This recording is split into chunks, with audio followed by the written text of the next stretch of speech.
have to start making moves. And so I'm super excited to see what happens here, but I'm also super excited to see how this crowd reacts because it's going to be fun. Yeah, it's going to be a really good. We'll actually take a look at who those teams are, who's going to be playing here in our Elimination Round 2. For everybody at home, that means that they will have either won out of Elimination Round 1 and moved to this next stage of the competition, or you will have just watched them be in the bottom 10 from our winners portion of the bracket. That's how we've gotten these final 20 teams that will be battling for those final 10 spots tomorrow in match point finals. So we've got some teams on a little bit of a high, like Jayhawk was saying, coming at least out of that first Elim round and finding a little bit of success. And then on the flip side, we have some of the squads trying to recover off of a little bit of a defeat, but all of them have tasted that disappointment at some point throughout the weekend. And you can see that we have some really big names in here. I mean, obviously Aurora, the defending champs now in our Elim round 2.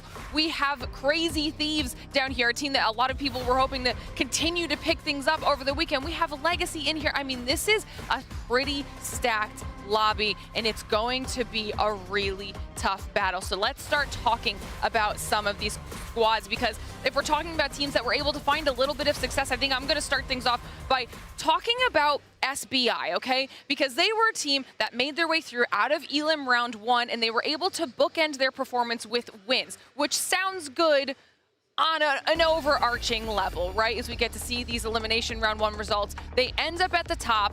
They secure themselves 53 points, but you can see just how close this lobby was, second and third, then only being separated by 1 point apiece. And specifically when it relates to SBI, the performance between those two wins was not great. And one of the things we are always talking about when it comes to success in Apex Legends is that consistency. Not only do you need to be able to find the points when it matters, but you have to keep yourself in a spot to then be able to close those games out once you've surpassed in match point.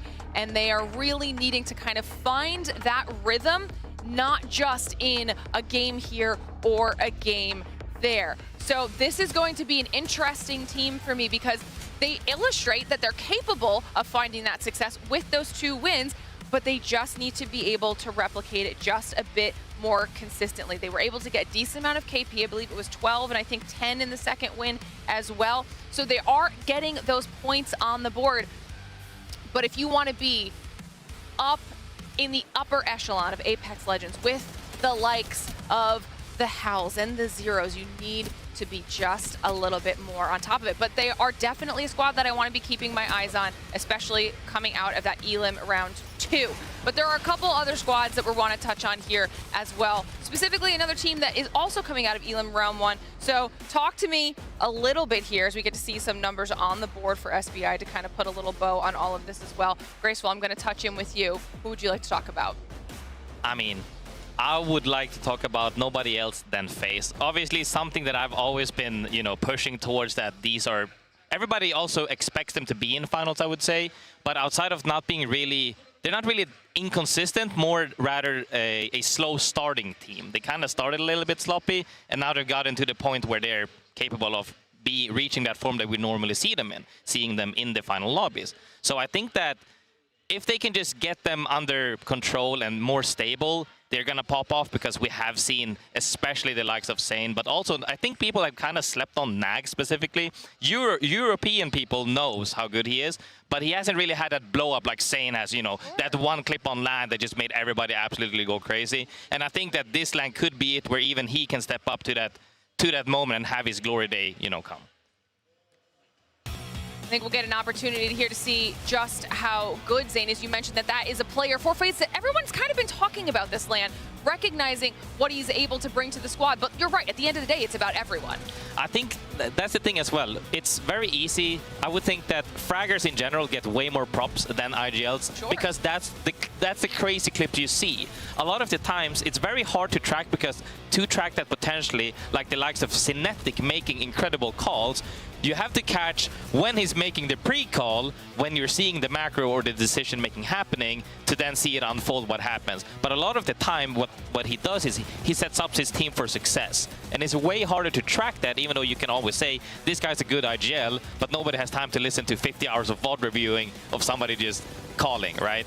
So I would just definitely like to give props specifically to him individually, but all IGLs across the board, because that's a super important role that you need to have. And once you manage to clear that out, I think everybody within the team gives props to their IGL, but I really want to give it to absolutely everybody that doesn't maybe have that insight. Yeah, I think that's a really good shout as well. We get to see some stats for Zane down there. Definitely a player that we've touched on quite a few times throughout this weekend. And FaZe, definitely a squad that everybody should be looking at when it comes to Elim Round 2. But we also need to talk about some of the teams that came out of the winners side of our bracket, because like you mentioned, Jayhawk, there are some big names, especially when it comes to local hometown heroes here in this next bracket. Absolutely. I want to compare and contrast Fnatic and Unlimit. Obviously, these two teams feel a little bit different, but I think there's a lot of similarities across the board for both of them. Number one, obviously, they're both from Japan, but they're very young rosters outside of UKF. Libel, Ace, Peace, Yalari, man, all of these players incredibly young and have a lot of potential, but I think a lot of people have started to view that potential maybe a little too quickly. Unlimit specifically, I was a little worried coming into this tournament that when they get to the winners finals lobby, when they get to these Elim lobbies where a lot of teams are no longer going to be making some of the decisions out on the edge that they were making during groups. How do they respond? Unfortunately, in that last lobby, they didn't do very well. And then the same goes for Fnatic, but I think the one good thing for both teams is for Fnatic, obviously, they have UKF, and he's been in these moments a lot. So he has the experience to get his young players through this. Unlimit doesn't necessarily have that, but on the other side of that, they have the better draft position. So at the second overall pick, they are able to get Sky West Trials. So you want to talk about loot on World's Edge. That's the place that you want to be if you're Unlimit. And so maybe that extra loot can be something that can sustain them throughout the game. And also I do think that depending on how they adapt in this lobby, especially how quickly they can do it from what happened last time, that's going to set the tone for them early. If we see Unlimit being aggressive and going back to what was working in the groups, where they're taking smart fights and then being able to transition that late into end games, Unlimit can be a force, and we obviously have seen that plenty of times. Fnatic is maybe a little bit more of a question mark because they don't have as much firepower, but with Yuka, I think that he can get them into good spots in end games. And we've seen glimpses from those two young players in Colonel Garcia and Libel Ace. So if they can just capture some of those moments here, then they could be making it to the finals as well. Yeah, I love that. I think that's a really good shout as well. And Snipe, I'm going to check in with you as well. Before we check in with you, though, I actually want to see if we can maybe take one more look, Jayhawk, at specifically Unlimit.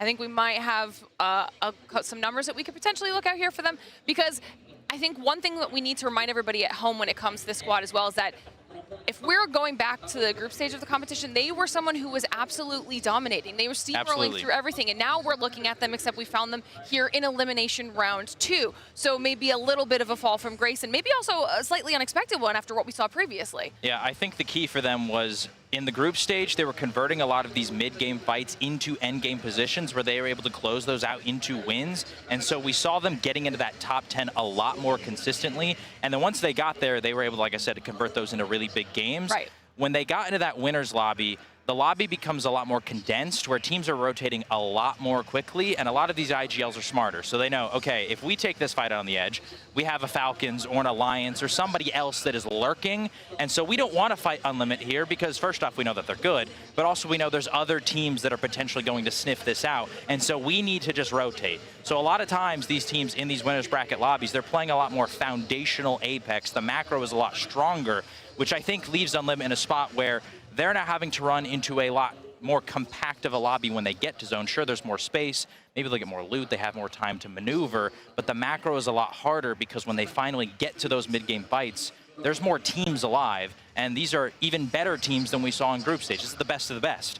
And so that's where I'm talking about they have to adapt quickly because it didn't work. It didn't work in the winners bracket, and unfortunately, they're coming off a midseason playoffs where they got 36. It didn't work there either, and they're such a young team. This is their third LAN ever. I think they've ascended so quickly that people forget that, and so this is a very important moment in terms of their careers. And this is a perfect segue, and then we can now jump onto you, Eric, because you're going to be talking about a team who is kind of in a similar situation when it comes to finding that group stage success. Yeah, Citadel Gaming is who I'm going to be talking about a little bit, and this roster has been one of the more interesting stories for me as a previous professional player, because they started as strong as you can possibly imagine. In their first 2 rounds, they got 132 points which just automatically put them into the winners bracket. So they didn't have as much to worry about. Since then, in the last two lobbies, only 48 points across both of those. So you don't really want to start a tournament backwards. You kind of wish it was the other way around, where you start slower and then you gain momentum going into these lobbies. But for them to start so strong and then go backwards, you're kind of thinking to yourself, everything we did was working.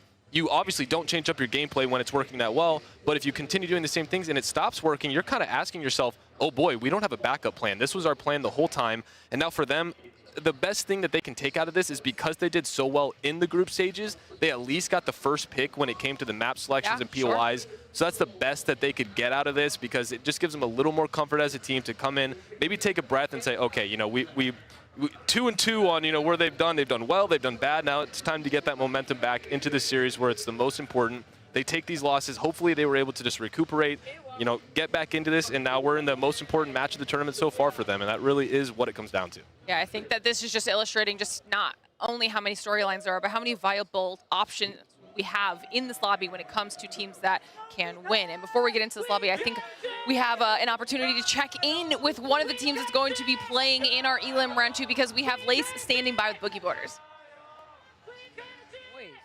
Glitter. Now, this may be a face that's unfamiliar to a lot of you guys at home, but not me and not Apex South. I have Metro here from the Boogie Borders. He is actually one of our youngest players here for the ALGS, only being 16. Now, the Boogie Borders actually got into the winners bracket, which is an exceptional feat. Metro, I do want to ask you, this is your first LAN. How is this whole entire experience for you, and how are you feeling right now? So far, the experience has been really overwhelming a bit, because so much support and so many fans of not just me, but also Boogie Borders. Right now, I'm feeling nervous, but I'm also feeling really confident that we can make finals. It'll be me and Penna's, I think, first finals ever, so I'm super excited for that. First finals, and they're doing incredibly well. Yeah, there was a beautiful fan that actually made you a little boogie board and brought it. That must feel pretty crazy, because there's been some players here that haven't even gotten any sort of, you know, fans, and this is your first one, and you've already got custom merch made. Now, obviously, you know, the winners bracket probably didn't go the way that you guys planned, and now we did notice that you pulled out the Maggie, the Rev, and the Pathfinder. Why don't you tell us a little bit about why you chose that composition after Game 3? So I think we chose that comp because in regional finals, that was the main comp we run for game 1 to 3, and I think we got 50 points from it. So we just went back to home and ran that comp again. That's it. It was not troll. So if it ain't broke, don't fix it, I guess. But Metro, absolute pleasure chatting with you. This is Metro from the Boogie Borders. Wish you the best of luck, and back to you, Glitter. I love that. That's something that we were talking about in the green room too. You know, people were kind of questioning what's going on with the Rev pick. Snipedown will admit he was one of those people, but it really does boil down to the fact that that was a comfort pick for them. It worked them in the LCQ. Like he mentioned, it's something that they kind of felt like might be able to benefit them now. They're going to, you know, see what happens if it works this time in Elim Round 2. But if we're talking about picks, it's time to talk about our talent predictions. Okay, we're gonna have to see how people are doing, and it looks like Rain, they might have forgotten to put a prediction in there, which is gonna bode well for everyone who's trying to catch up to his lead right now. I myself went with Fnatic. You got a Grow Gaming pick out of Gaskin Legacy from Vicky Wolves, from Geno Unlimited, from Dio. We are getting variety here in these talent predictions for our Elim Round 2 as we get a chance to look at the second page as well. Talk to me a little bit about the Unlimited pick here, Eric. I'm in the lead somehow. I feel pretty good about this right now. But yeah, I mean, the Unlimited pick, I'm just going with some hometown heroes. I really think that the momentum behind the crowd is gonna be a huge thing. I'm a big Yulari Man fan. I mean, I am a fan because he dropped a 4K 20 kill on me in the New Orleans Open, and that's when I was like, all right, this guy's him. And then I started following his career a little bit. I mean, they're first in Pro League, and it just feels like they're like the new age team here in Japan that people can get behind and just be like, they're freaks of nature out there. So I'm excited to watch them. I hope they do pull through for just the crowd itself. Let's see if the crowd is ready for these matches. Who will be the final 10 teams that make their way through to match point finals? It is time to find out. So let's get these casters ready, because I know they're as excited as we are to dive into the action. Vicky, Genome, let's see who's going to be qualifying. I cannot wait, Glitter, because this is the day where we find out, by the end of it all, who is going to be making up our finals, match point finals lobby. We already have 10 teams locked in, and you see our players behind us. They're ready to go. This crowd has absolutely turned up here in Sapporo. We got the signs up. Oh, I see Monsoon's Beyonce up here too, giving him his energy. It's been a fantastic time here in the beautiful city of Sapporo. But Gino, I'm excited because I love how Lace gets to interact with Boogie Boarders. You've highlighted this team a lot. I mean, they had a nuts first couple of days, and I'm just so excited for Metro, right? Unfortunately, couldn't make it to the New Orleans land, but this time he is here, and he is holding back no punches. I mean, this guy, Panna talked to me at the start of the year, right? He was like, hey, Gino, I have found the next big thing. I watched a couple of scrims. I was like, you know what? I might agree with you here. Had some insane clutches, and then just continued to do that on the Pro League stage throughout the year. Now he's here, and he's proving he can do it on the biggest stage in ALGS. And since we are starting on E-District, it's going to be a different pace for Boogie Boarders in comparison to a very rough start in our previous series in that winners of round 1, where Boogie Boarders had gone down 20th back-to-back. This time on E-District, it's a different look. Lower bracket final, we're starting map number 1 on E-District, and we can take a look at our POI draft. And, you know, we talk about Boogie Boarders and where they're going to be dropping over to the side. Yep, they'll be starting down there in Blossom Drive, of course, with World's Edge being our second map here, Vicky. The first couple of priority picks are always going to go over to that. Maybe I should leave that one for when the other lads get here later, but I'll tell you what, there's a couple of surprises when I looked at it. Now, as far as E-District goes, the first pick does actually go to Wolves Esports, who of course have dropped down from the winners bracket. They'll be taking Boardwalk, a very popular pick for both. Maybe a little more for the zone teams, but frankly, it just seems to go very early, regardless of what style you play. Maybe a little more of a hybrid POI as far as I've seen. We've got FaZe up the top there, picking Lotus at number 11. I like that. I think that'll accentuate some of their firepower.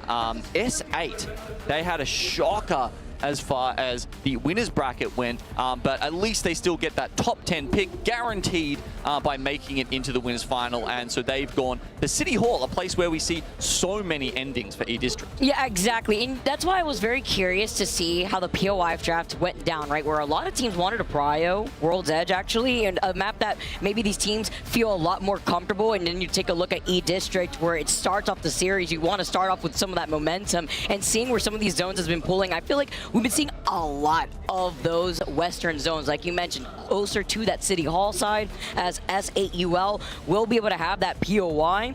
We're getting set up, though, before we dive into our lower bracket final. Our players have been locked in. Some of these players have been playing for a long time, and as we highlighted yesterday, is that a detriment to the player? Is it going to be specific? I've had this conversation with multiple top players, and it's been a split answer. Some players feel very warmed up. They like playing. The longer that they play, the better they feel. The better they feel more confident. But then you have other players where it's very quick for them to burn out. They could be a little tired. Maybe they don't have the energy that they need to progress through this bracket. Or maybe they're playing a comp that's a bit out of the ordinary. Having a look at Boogie Boarders, who pulled out that Pathfinder Revenant comp just before. Now, this is something, as they said, they have actually played it before, right? They stormed through the Apex South Split 2 regional finals with it. But it's not something that they have a lot of practice on. So I think having just a few games to sort of, test the limits of it earlier in the day will help them if they decide that that's the play later on. And as we get set up here, Genome, I also want to ask you another question, because S8UL being another one of those teams where you saw them falter, they fell in, 17th place in that previous lobby. What do you think went wrong? Because this was another team that looked like they were struggling in those first initial 3 matches too. Yeah, look, this is a team that has done, they had a fantastic group stage, obviously. The winners bracket was the group stage was especially strong for them. But coming into our winners bracket today, yeah, we saw them really fall over.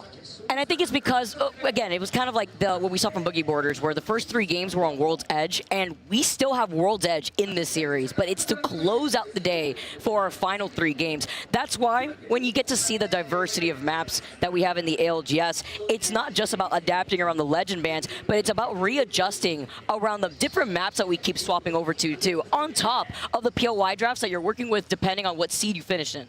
Yeah, you know, they picked Barometer on Storm Point. That's something that Team Liquid Alienware had been playing from a lot. And, you know, we can think back to both of their results in that particular case from Storm Point. Not great, Vicky. It's been a rough one. Maybe Barometer is getting a higher priority than it should be at the moment. Maybe teams will go back after this, look at the averages coming out of that POI and say, yeah, look, maybe it's not all it was cracked up to be. But you know what is cracked up? All it's cracked up to be? LAN. ALGS LAN. And this time, we're into the game. And we're going to be seeing the last 10 teams that will join our current 10 in the match point finals tomorrow. I thought you were going to say me, honestly, because I'm cracked up for some more Apex as well as our players. Game number 1 within our lower bracket final. Let's get this going. Fnatic had an entourage of a fan group here, taking up so many seats in the arena. And oh my goodness, I mean, we were just talking about a zone like this actually, as we talked about S8UL as well as the City Hall E-District zones. Yeah, look, just let me just put the crystal ball away for a second here. Don't want anybody to see that. We do, in fact, go towards City Hall. And I was actually just pondering as I said that before, Vicky. Obviously, we've still got every legend available right now. No bans are happening, so, you know, of course, pretty much everyone is on the Newcastle, the Caustic, and the Valkyrie. A couple other changes sprinkled through. S8 not bucking the trend. They will go for that composition. Now, would you rather... We're going to play a would you rather game here. Okay, okay. Would you rather have the zone pull to you in game 1, where you've got the heavy bunker composition, or would you rather have it pull to you in game 6, when people are playing more free-flowing compositions, when a lot of the walls have been removed from the game? Game number 1, I like to play bunker down because I have the cushion right under my seat, and I know how I have to play throughout the rest of the course of the series. Because again, it's like that game 5 where people play so chaotic because they know what they need, whether they have to play a lot more aggressive, and I don't want to run that risk later in the series when there's so much on the line as Team Mango. Maybe tropical season here for them. I got a lot of mango trees in my backyard, and it looks like Easy Flash Kid, he's taking a bite at Citadel Gaming. Zuni gets finished at the same time here, and it's just harassment for free as he finds the next knock onto Kaishea. Yeah, they're fighting for position in the zone here. These guys are pretty central, right? Not even that far away from S8UL. Boogie Borders. Oh my goodness. Do manage to grab one of the kills there. Looks like that was our Red Bull first strike, and we've got Citadel Gaming going down already. You can see Wolves grabbing some extra loot early on here.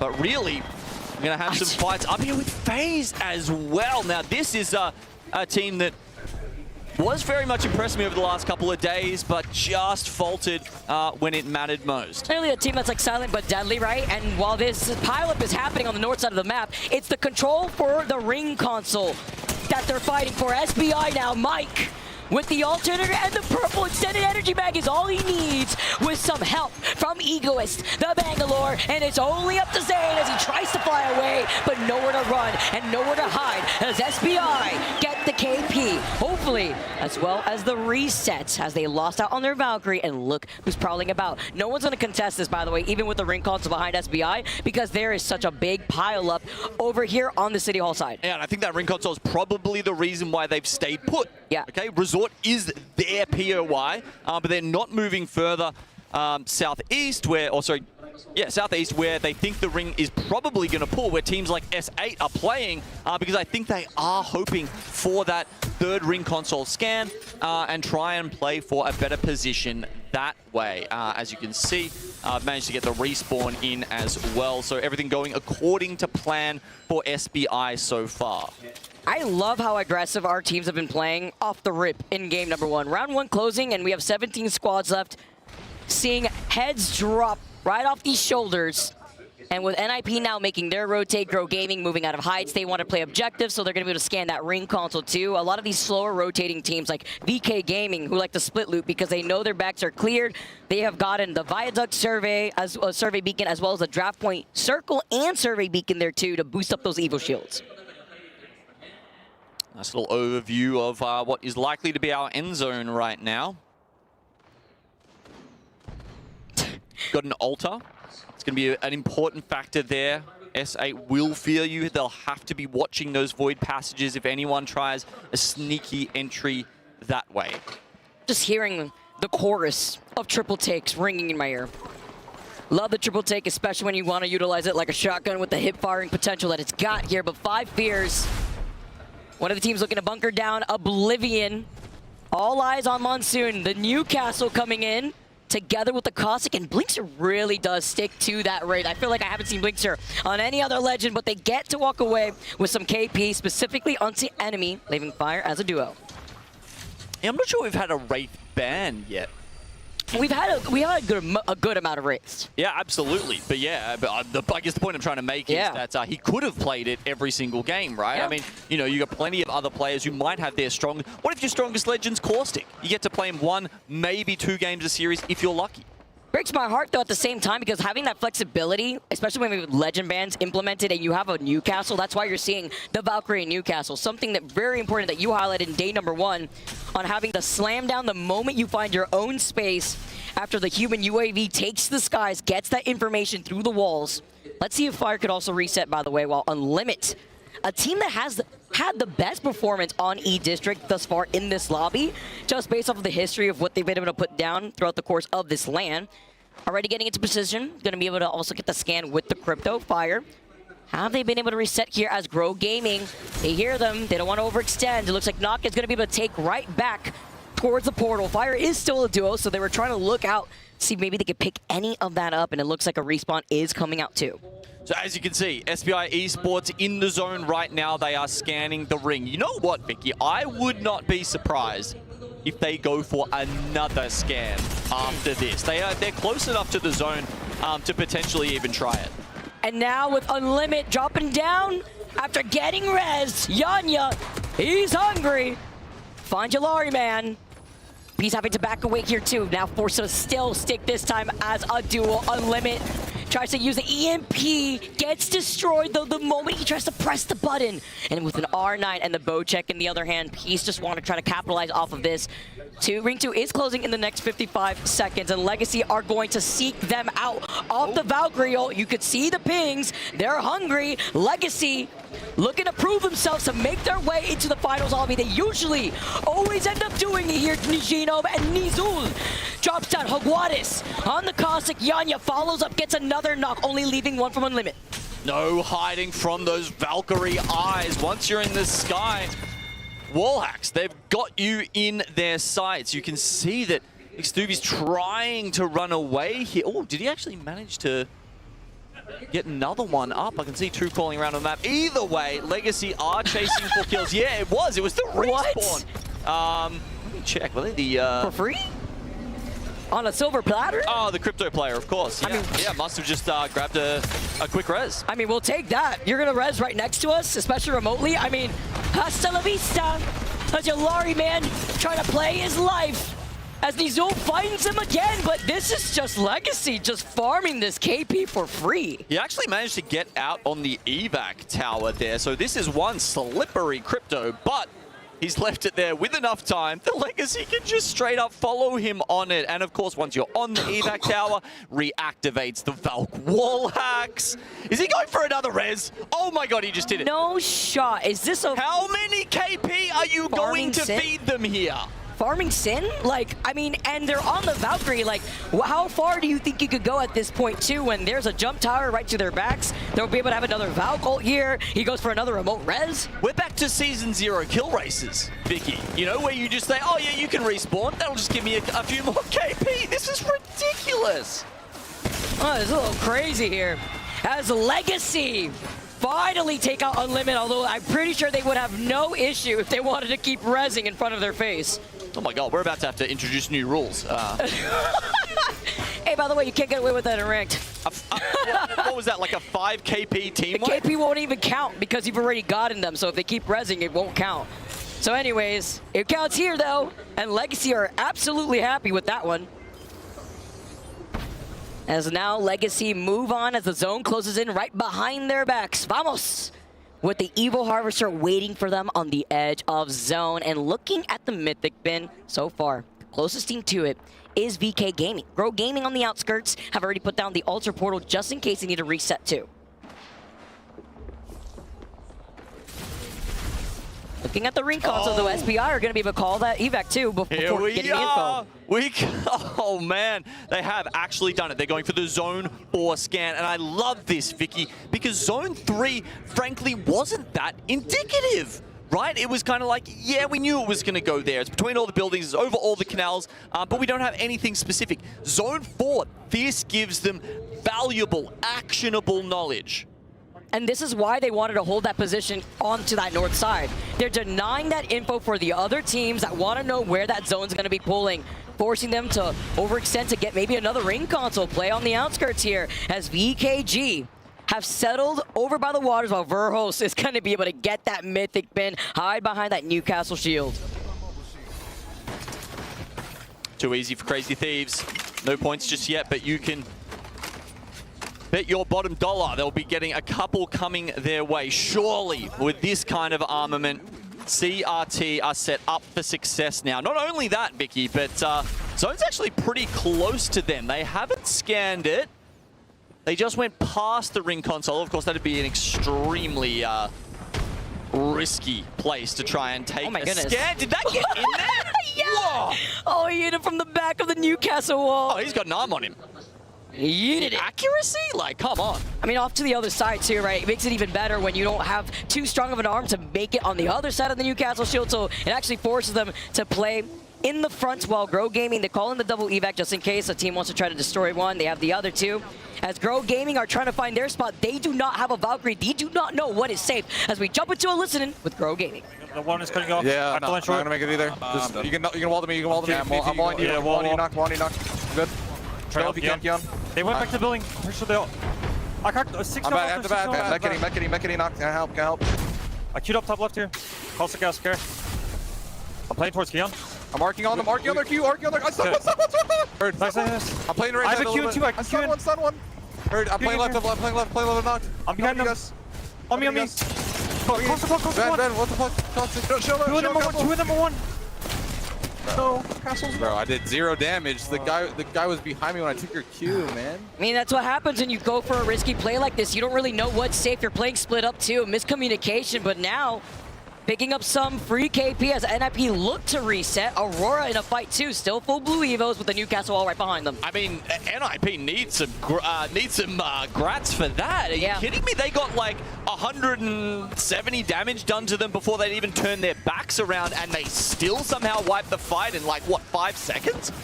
They were able to restabilize super quick too when they were already stationed up inside that side house with the Caustic. It comes in clutch, which is why the Stinky Man is utilized so much in these first games. Newcastle and Caustic, by the way, are tied for the pick rate of this first game. All Fire Straits do get eliminated. Fnatic getting even more KP for themselves, trying to start off strong here. I believe they have like 2 KP or so just off of that alone. SBI still control over the bridge for now, while Fnatic have to eventually start moving into that next zone. They've got some ground to cover ahead of them, Vicky. Absolutely, one of their APAC North colleagues just ahead, SBI. And Ninjas in Pajamas now moving from behind. And we've also got Oblivion watching from just about the cusp of the ring. Still 14 teams in this, and SBI actually are forced to take the Void Nexus all the way back. I think the reason why they want to do this, though, is because they know NIP are right behind them, and they heard Fnatic originally. They could just use that to reset to go right behind NIP and sandwich them instead. As you see, Wolves Esports gets eliminated. Blinkster with the Kraber. Now gets the knock onto Yuka. Yeah, apparently the ground in front of them was filled with mythic weapons, unfortunately. Not exactly the kind of terrain you want to cover. Oh, look at the feed, too. Monsoon with a charge rifle. It wouldn't be Monsoon without it, honestly. Name a better duo than Monsoon and a charge rifle in his hand, while Fnatic keep playing Ring Around the Rosie, taking turns to see who gets these reses. Talk about the Ultra Portal, trying to go right through it, as Egoist is the last one alive for SBI. They have 5 total KP for this team. While we get to see Phony getting a knock with that nade. Cannon as well. A lot of these teams are dropping while Jen Burden follows up with the caustic gas. They're holding it down here for Crazy Thieves. And you talk about the Mythic bin. They got the card in their hand. Phony going to be able to remotely pick that up thanks to the Ultra Passive. How good does that feel? when you get a Mythic weapon from that gift from the Rift. And we also had Verhos originally, too, open up that Mythic bin that we saw earlier, like uncontested right there in front of a lot of teams who were still making their way into the zone. With 12 spots left, they have the high ground, don't want to overextend. They're playing this safely from within the building. SBI Esports do get eliminated. 11 squads left. And there's about 3 teams or so in this next zone. Specifically Kinotrope, Crazy Thieves, VK Gaming, Legacy, though, are making a move, taking to the skies to get the information that they need to see where they could station up. Yeah, okay, so it looked like Kinotrope were just playing the low ground there, well within the zone, but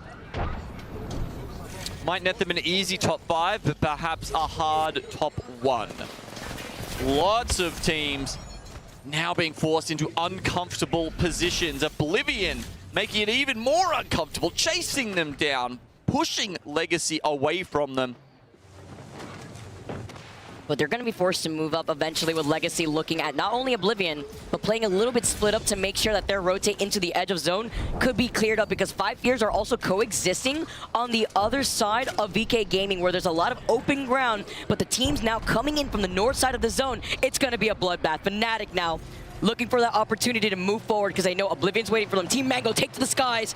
You can see a lot of these Valkyrie teams now moving up, or even these Wraith players. Maybe Oblivion themselves is trying to move in. But what goes up must come down, and where will they find their landing spots? Caustic Ultimate's being expended right now. Barrel's going out to try and buy space. Fnatic with 3 points need more than that. They have to get through, if not for themselves, then for all of the fans here in the crowd. And getting the res onto Yuka, the get down, Mr. President, Newcastle Grand Slam, to at least try to get some cover, but it's opened onto that side. They're trying to play around the barrels for some extra makeshift cover. Can they get this reset? Kinotrope being right next to them, the Thermite. But even if they poke, there's still another team looking down on them. Far Fifth going off with the R99 there. Oblivion nicely bunkered up here, but they are having to fight someone who is also prepared. Backdoor grenade right there at their backs, finding some more of these knocks. S8UL get eliminated. Oblivion picking up that full team, while Yuka, Fnatic still trying to play their lives behind these Newcastle walls. They're literally going back and forth with these reses. Yeah, I mean, there's these Ultra Portals coming in and out. They never know when they're safe. Crypto Drone. Yeah, S8 as the City Hall team going down in 10th is not a good result for them. Fnatic now looking for the angle. Oblivion looking at them from the other side. NIP stare right down the barrel as Oblivion get eliminated. Everybody was looking at them between NIP and 5F. Now moving towards the side that Oblivion was holding originally. They know that there is a team hugging that wall. Yeah, so you can see how Kinotrope, it's a good spot, but as soon as someone puts a bit too much pressure in there, throws some grenades in, you're done. That was a beautiful timing, by the way, on the mobile shield from the Newcastle. Now NIP, who they thought they could just climb up, even though they didn't get any knock, trying to fully commit. McLovin, the last one alive here. He does get a knock. He gets a second one, and he clutches, taking out 5 Fears. You can see Fnatic, though, they're are fixated still on the team right next to them. It was Kinotrop originally, but this deviates their attention from what NIP are trying to do with the reset right at their feet. Yeah, Crazy Thieves, they are farming some kills up the top though. Fnatic, they've got their attention split in multiple directions. They're worried about ninjas in pajamas coming from behind, just like this. Kinotrope Gaming go down. And NIP now move up instead. Fnatic had stayed alive long enough to even get another Newcastle wall. McLovin having to be careful, trying to play around these caustic traps, building up that space, because no other team is staring at them as they destroy the Newcastle wall right in front of them. Mozem's out. Yuka moves up. He gets the following knock. The crowd giving them their energy as Limo Ace with the hipfire shots. The Newcastle clutch off the double res is all they need. They're just buying time, but Crazy Thieves are waiting all of this out. They're up on the high ground. They need to get down here right now, but no, they're letting the zone push Fnatic to them. Thank you very much, Fnatic, because Crazy Thieves come in for the first game dub of our Elimination Bracket 2.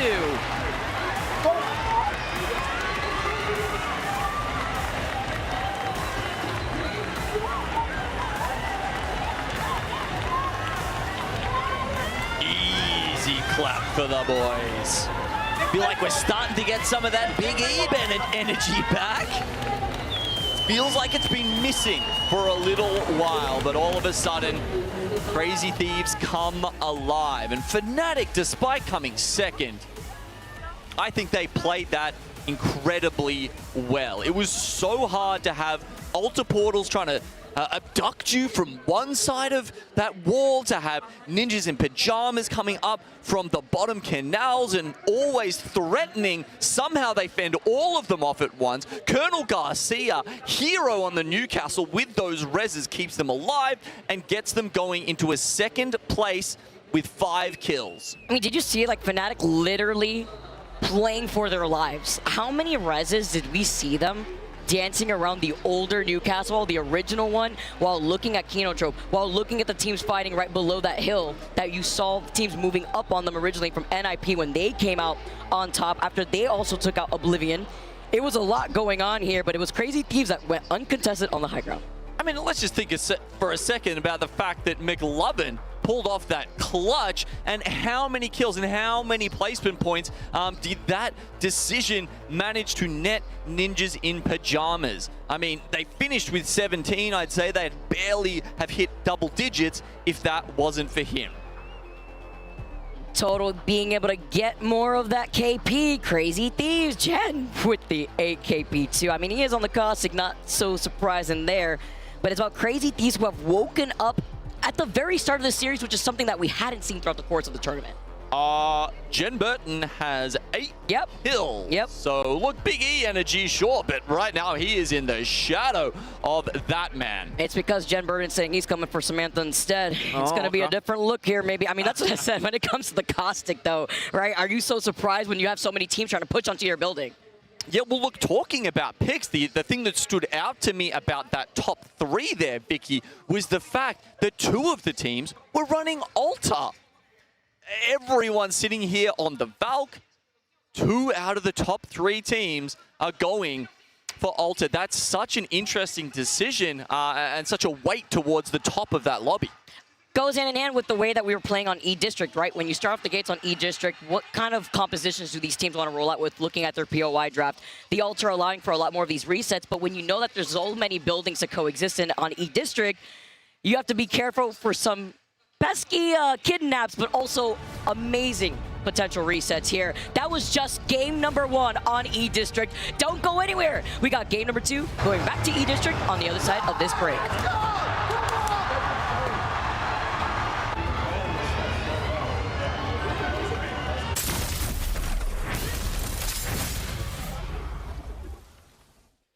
Red Bull is giving wings to the ALGS and the Apex community.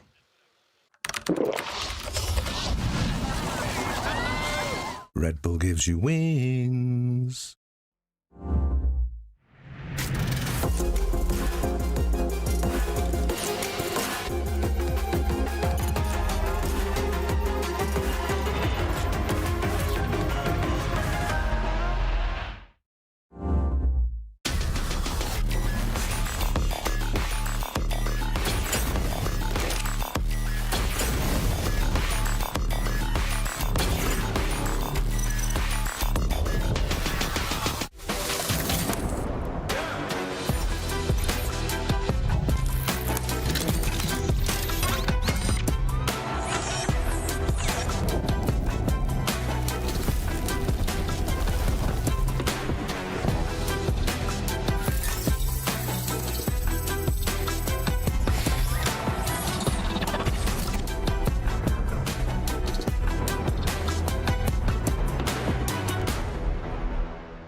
Nice. I need syringe. Reset. We're good, two. We win this. Last Last teams. Look for kills. We have zone. We have zone. We have to go crazy. Yeah. We can get some kills here. Look at it. Yeah. Don't underneath, bro. Just wait. Let him rest. It's like that. Reset. Swing it, they're resting. Dead. That's one. Let him come, bro. Let him come. Let's go, baby. Welcome back, everyone, with the blazing comms here. From Crazy Thieves to steal that first game, they cleared their backs, they cleared Legacy, and you could hear the comms, let him res, some more KP to set us up nice after taking that win with not only 12 KP, but 12 additional points too. Oh, I'm sorry, Jen. Was 8 not enough? We're at the end of the game. He's obviously the kill leader at this point, and he is still greedy for more. And, I mean, you know why. You know, because all 3 members of that team have lifted the trophy before, Vicky, and they want to do it again. This was like Verhoes tweeted like last night. Oh, I get it now. Welcome back. Welcome back. I mean, maybe a little late, but better late than never, I always say. And they're looking fantastic to open up our series. Last chance opportunity. Top 10 teams will make their way to the match point finals lobby. That starts tomorrow for our championship. But we have to say goodbye to another 10 teams, and they want to find themselves a nice, comfy spot in that top 10. That was hella cryptic. Like, I don't know, the way you said it then was like you knew exactly what he meant. I had no idea what he meant. I mean, I guess it's like, well, I didn't really get what he meant like that either, but I mean, just based off of his gameplay alone, it speaks for itself, and that's how you open up the day? All right. We got some Fnatic fans, obviously, in the crowd. Phase up. We have the Believers coming through as well. Wow. There's four teams on that side. 3 of them are APAC South. I saw the phase up. I let you take the rest of them. Yeah. That's how it works, Gino. Trying to balance out the bias here. Hopefully we land somewhere in the middle. With the amount of amazing fans in this crowd, though, it's hard. You got favorites all over the place, giving them their energy. And I think it's important to note the amount of teams from each region that has been able to make their way either to the finals lobby and even here in this last chance qualifier for our Elimination 2 Round 2. Yeah, so if we look at the winners bracket, we actually had 3 from EMEA, 5 from NA, and only 1 from both APAC South and APAC North. In this lobby, there's good representation from all 4 regions, but of course it is the APAC South and APAC North ones that we hope will get through just to even things out and give everyone, you know, that hometown hero to root for, someone to cheer on tomorrow. Trying to be that representative for their region as we get started once again on E-District. I don't want to see the farming sim, though. You're doing your herbal runs here. Your herb runs, rather, honestly, but the way that Legacy was playing, they made themselves sit down in that top 3 spot. But it's about that dub. They did secure a good amount of that KP. You'll be able to walk away with that. It's like a Christmas coming round 2. And as we get to take a look at where this zone's going to be pulling this time around, let's get started. Game number 2. I like this lead that we're currently seeing thus far already for Crazy Thieves. 24 points. That was with 12 KP. NIP, you were just talking about the clutch moments, as NIP have been able to finish that off with 10 KP, even with Fnatic coming in second with 5 KP and a total of 14 points.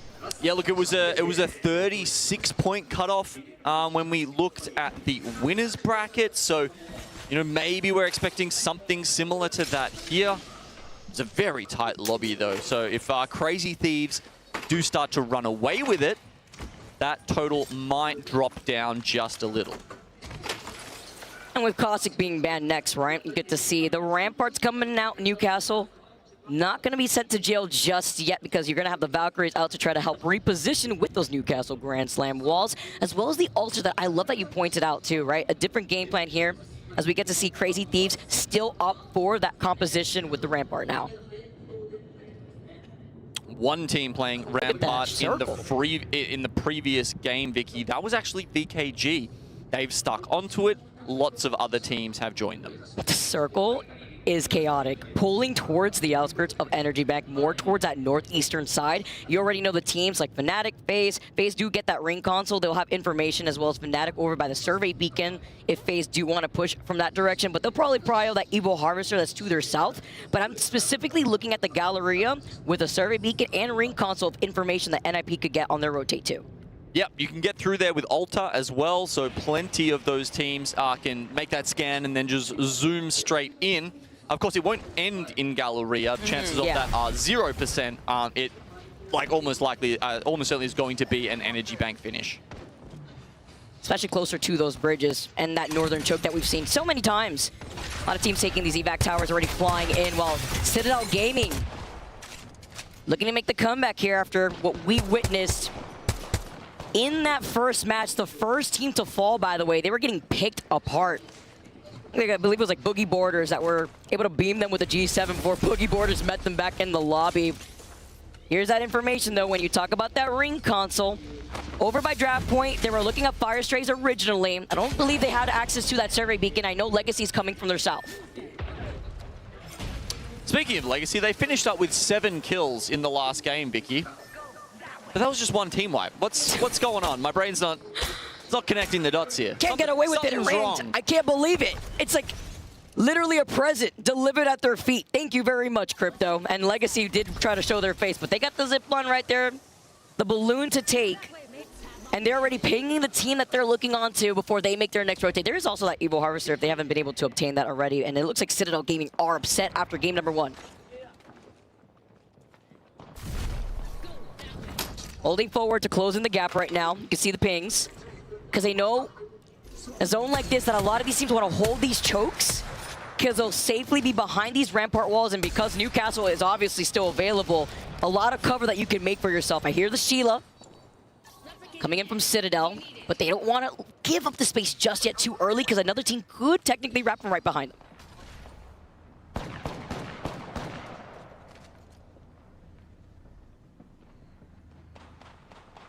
A nice spot south of Energy Bank where a couple of teams might try and push through. Unlimited don't have the Alta, so they can't just, funnel in through any wall that happens to be under 30 meters. A team like Legacy, Citadel, who wants to gatekeep, will be quite effective against them.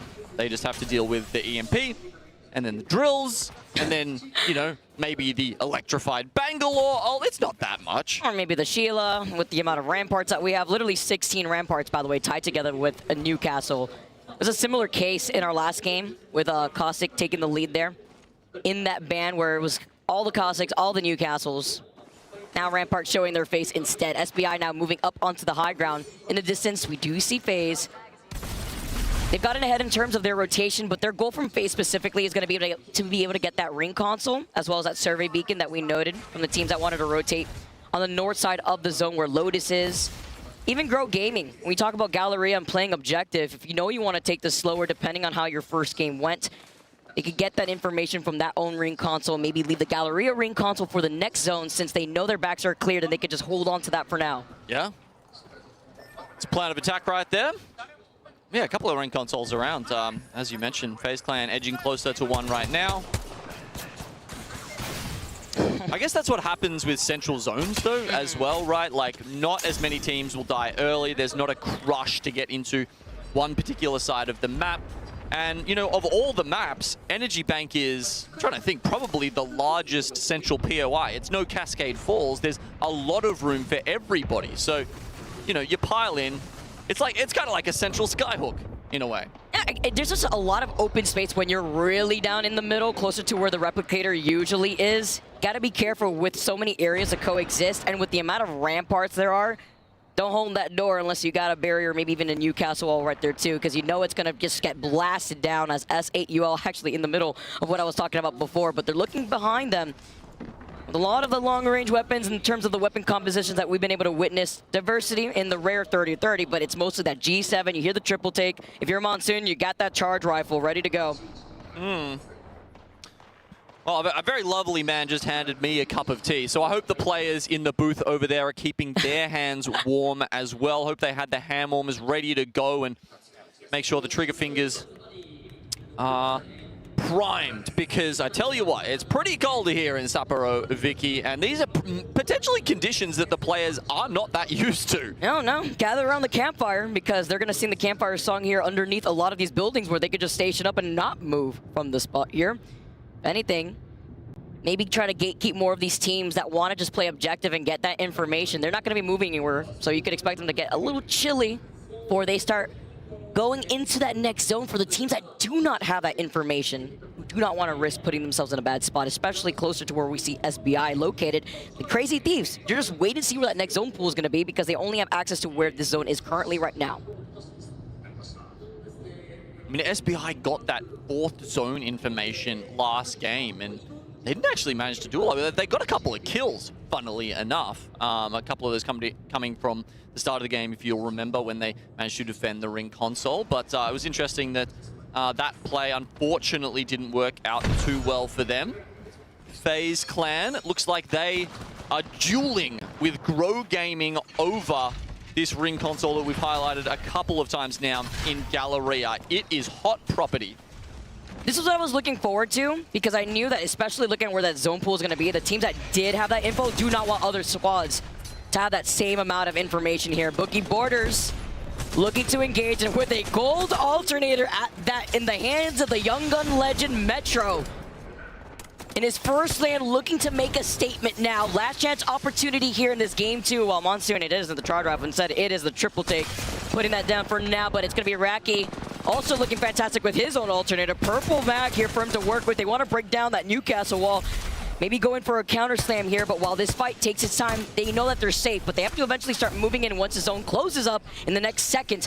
As their backs are closed up, VK Gaming could try to contest here if they take too long.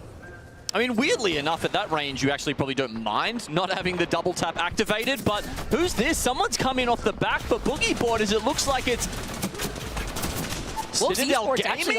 Oh my god, through the Void Passage! No, and he cannot soon he pays for it! No way. And now the EMP from Kinotrope, that's what we were wondering too with a long fight. Now Kinotrope have the green light. Boogie Borders looking to reset as Kinotrope see that they're too late to the fight. They've lost out on Vols, and now they have to take the ultimate right back around. They're going to be able to try to spawn out that altar, and they do bring the altar back. I mean, eyes on the back of their heads. They were fully focused on the team in the choke ahead of them, and somehow they just turn around and Thanos snapped Citadel out of existence. I like how patient they played that too, because they were playing off the stairwell as well, right? You want to add in more of that pressure, bring more of that noise and attention, and with so many altars, you have the reset potential. You know that some teams could afford to go in for an int, but a team that can't int right now as a duo is going to be Legacy. May not be gifted the KP that they were gifted in the last game. It's up to Yanya, who's trying to pop an accelerator. There's so many triple takes. Oblivion, SRL, Legacy literally hiding in the crumb of the Newcastle wall before they could try to fly away. I mean, yeah, we're getting the physical representation of the crossfire right there. Both teams in the buildings just making sure that that cover is disheveled. Looking a bit derelict. If we want to go with the Zoolander reference. I want to say SAT. Okay. It's been years. That's Boogie Borders. We're looking ahead. Let's take a look at our Red Bull first strike replay for the first team that has collapsed in our game number 2. I love this fight. We get to watch it all over again. It was Boogie Borders who had taken another rotation, but when we had swapped over, it was Citadel who had tried to go for a play with the altar portal, and this is the time when Kinotrope moves up. Gashega couldn't go anywhere. I mean, you're a Rampart. Good luck with that before they find them, and now Citadel had gotten eliminated in that time. So this happens sometimes with Altar, right, where there's just, you're a little bit too high. It's not on ground level, and you see Zuni take a bunch of damage, and then he tries to jump back, but it's too far, and he gets knocked before he can. And here with Knocked, going to be able to put down that portal before getting that followed up knock. It's going to be 2 out for FaZe. The reset immediately from Grow Gaming, as they don't want to overextend because they know there's another team. It is Legacy who have tried to go in for that reset. All 3 members of Legacy are up, and Unlimit have shown their face in this fight. Looking beyond, it's about the info for the survey beacon here too. Lovely G7 shots, but avoiding that last shot as the altar takes that portal down.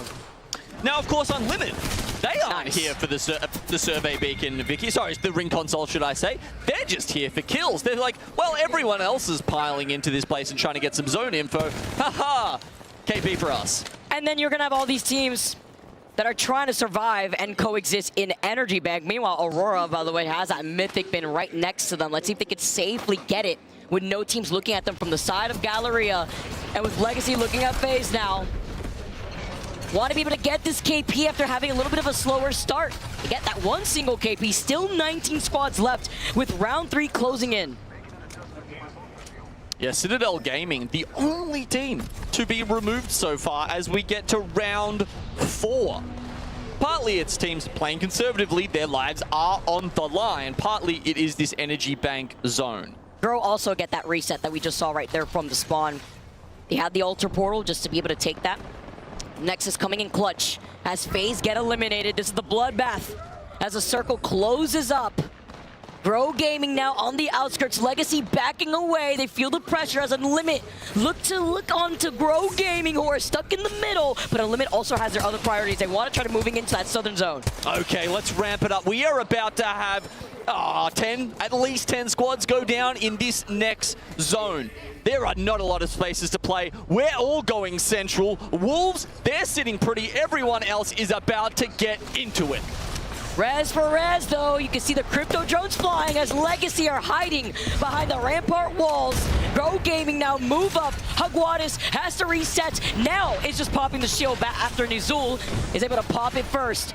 He's got the amp with the extra armor here. They're playing around the extra cover from the mobile beacon, but they have to eventually move up. Look at this zone, as it's going to eventually start closing up to their south, but Unlimit are blocking them, and Grow Gaming, they back away with their own portal next. Yeah, so much for the ring console. Way too much going on here for anybody to bother with that. They just want to live.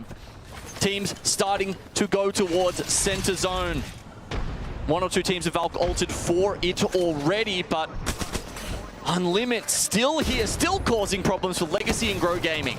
And while Unlimit look at Grow Gaming, they already know that there is still Legacy that could wrap up right behind them. VK Gaming have been looking at this fight and hearing the whole time. Beautiful shots onto that crypto drone just in case the EMP comes out. Yeah, because VKG have got options, right? They can go up and try and grab some KP, but they can also swing around down to the south. It's really crazy here because when you take a look at their composition, they're not one of the teams with the altar, right? They can't just go through the wall. They have the rampart, looking like they're in some trouble though, as Casa gets taken out and finished by ninjas in pajamas. While Crazy Thieves, uninterrupted, just looking at the teams right in front of them. They see the care pack too. And let's jump into a listen-in with Crazy Thieves after they just won that game number 1. We need to kill this, we need to kill this. We're gonna fight each other, we're gonna fight each other. Come to me, just play to me, This way. I'm making it. We're good. Mad. No, it's done. Right in front of us. Okay. You gotta keep low. We're gonna go left, triple left, bottom. I'm ready. Go. Ready, 3, 2. Take it. This guy. Rampart. Dead. Good. I was up there. We're good. Move forward. Just swing up. Yeah. Come to me. Do an accident. I'm dead. Come to me. Okay. Cause we're underneath that bridge. We're chilling. Oh no, what a mess before trying to push in. Gen isolated. Crazy Thieves get eliminated. 15 squads left. And you talk about the chaos here in Energy as Fnatic hiding behind a bin. Newcastle wall galore as well as a rampart wall set up. Unlimit hiding behind their own wall with NIP coexisting right next to them. Yeah, I mean, Unlimit, they've stolen the wall for someone else, but they certainly do have control of it right now. Xtuvi grabs both banners. He's right on the beacon. He can't get the reset. They ain't gonna let that happen. And they don't care about the free KP. They care about the placement at this point when there's so many teams around them. Fnatic still hiding behind the box as 5F jump on top of the wall, looking down right in front of them. SBI get eliminated. 12 squads left. Boogie Borders still on the edge, looking at NIP2. Kino Trope looking at Fnatic, trying to sandwich them from the other side of 5 Fears. Yeah, 5 Fears getting griefed though. Looked like they were about to put paid to Fnatic, but no, scared off by maybe Team Mango. Looking at them from within the zone. Fnatic doesn't mean their woes are over just yet, though. They've got Kenotrope just ahead of them now. And every time we look at them, they are in a corner. Someone is making them sit there. Bad behavior from Fnatic, despite their good showing in the first game. And they haven't been able to get any KP here, too. They've just been feeling non-stop pressure. And Fafafi feeling the pressure himself, literally look at that health. Just breathe on him and he'll get set down, but he pops a shield bat as Fnatic forced to play off this low ground, looking at the team right next to them, the zone closing right behind their backs. It's round 5, and there's still so many teams outside of the zone. Yeah, and it feels like it's round 5 for Fnatic, just barely surviving in a corner. Like, how are they still alive? Left, right, doesn't matter where they go. There are teams ahead of them, and they can't make it. It's going to be Mango to finish the job. 5 Fears say, we've had enough of this, and go north. What the? Look at this building and cover that they've built up. Build a house, they said. As Yuka backing away, being on that crypto. The drone has been destroyed, the last one left, and Wolves are just gonna walk up, take what they need here. Gonna try to be an attempt on the reset with 8 squads left, but it's at least slightly isolated. But the same thing cannot be said about Boogie Borders, who have been farming this lobby over to the north side against Oblivion and Grow Gaming. Yeah, damn straight they have. If we look at the damage stats for this game, it is Metro on top, 1,800. Panna following him on 1,600. They have been absolutely shredding people, but it's not just them. It's Wolves as well, holding that mid spot in the zone. Oh my god, the map is just so barren right now. It's Wolves, and then it is everybody else holding onto a Skerrick on the outside. Dude, KP galore, by the way. Like, no name out here with 6 KP on the Valk. We just talked about Metro, who had 5 before. The coexisting of Boogie Borders holding onto the roof as Grow Gaming, they wanted to get out of that chaos before coming right back around off the portal to re-engage after they hear the fights. But Legacy, they rather stay uninvolved because they know a fight is inevitable to their south between Wolves and 5 Fears. Yeah, Legacy, you can see they're covering themselves from the top with those new improved rampart walls, just at the same time as they're using Sheila to try and destroy the people in front of them. So many people about to come out of this building. Wolves are looking at them, but they're also worrying about their one main threat, 5 Fears behind them. Rampart is my sleep paralysis demon for a reason, and every time I hear that Sheila, I get a little scared here. But Wolf Esports, after being able to hold down the ground inside this building, loot boxes at their feet. They're out for blood as Oblivion make their move off of that Wraith portal. They have repositioned right on top of Legacy. They stop Yanya. He's forced to drop down behind the rampart walls. But Boogie Borders, as they land right on top of their heads, they're in trouble. Metro, the last one alive, they cannot clutch. They go out in 6th place. 5 squads left, and it's Wolves looking at 5 Fears while the 3-way pileup between Legacy, Grow Gaming continue. Yeah, 9 kills for Boogie Borders will put a smile on their faces, but Wolves finally take that fight against 5 Fears. It's 5 Fears who make the first move, though. He's got the missiles out, gets caught sleeping. 5 Fears will take the southern position. And 5 Fears have cleared the southern side of this zone. It's all up to them to 3P, as there's only one member of Oblivion, and it's a matter of time as 5 Fears are your Game 2 winners.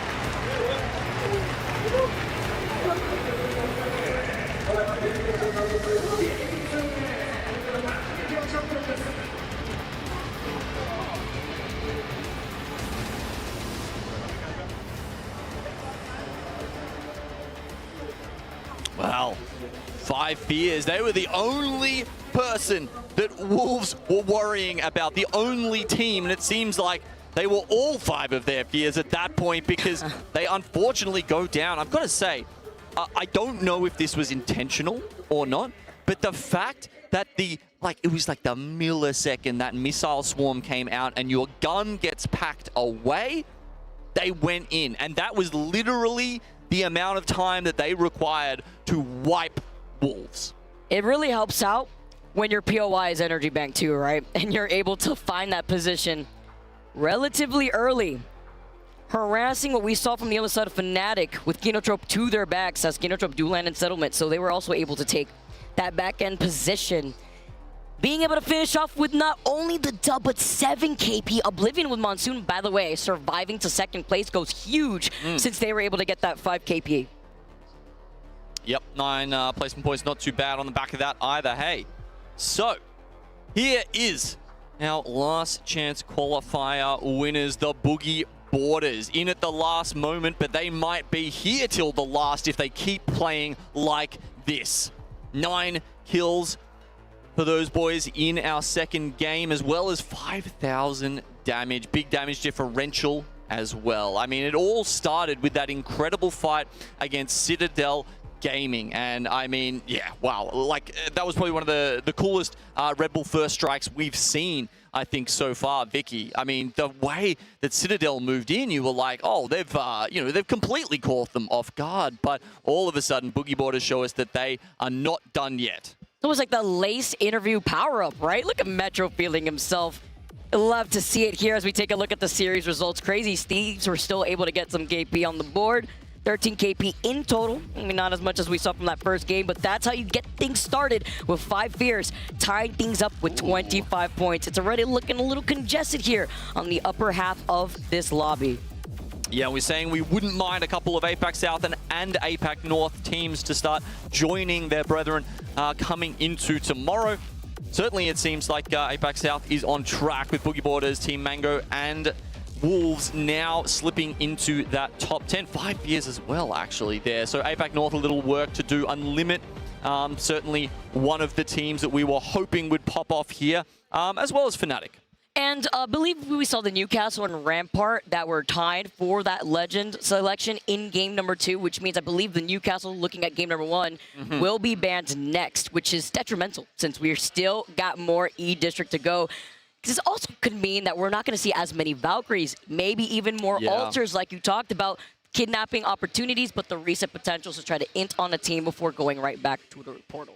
I mean, ult has been a massive factor so far. Always kind of is on E-District, right? I mean, how many cool plays did we see there with the altar in our Energy Bank second zone?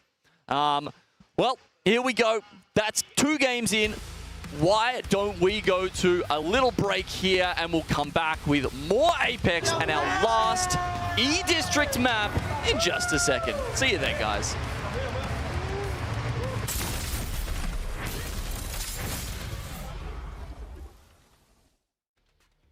Sony InZone, the official monitor and audio partner of the Apex Legends Global Series.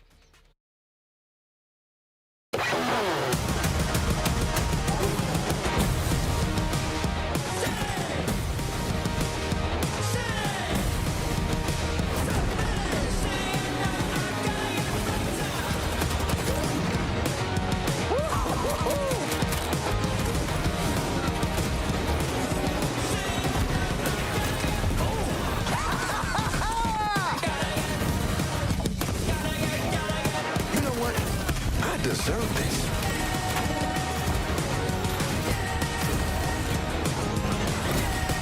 Clever tactics, bold maneuvers.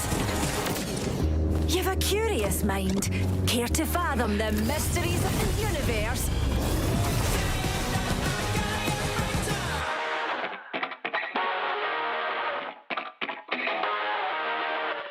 Get the military finger, top, jump, pot up like oh, 10, now young gun shot.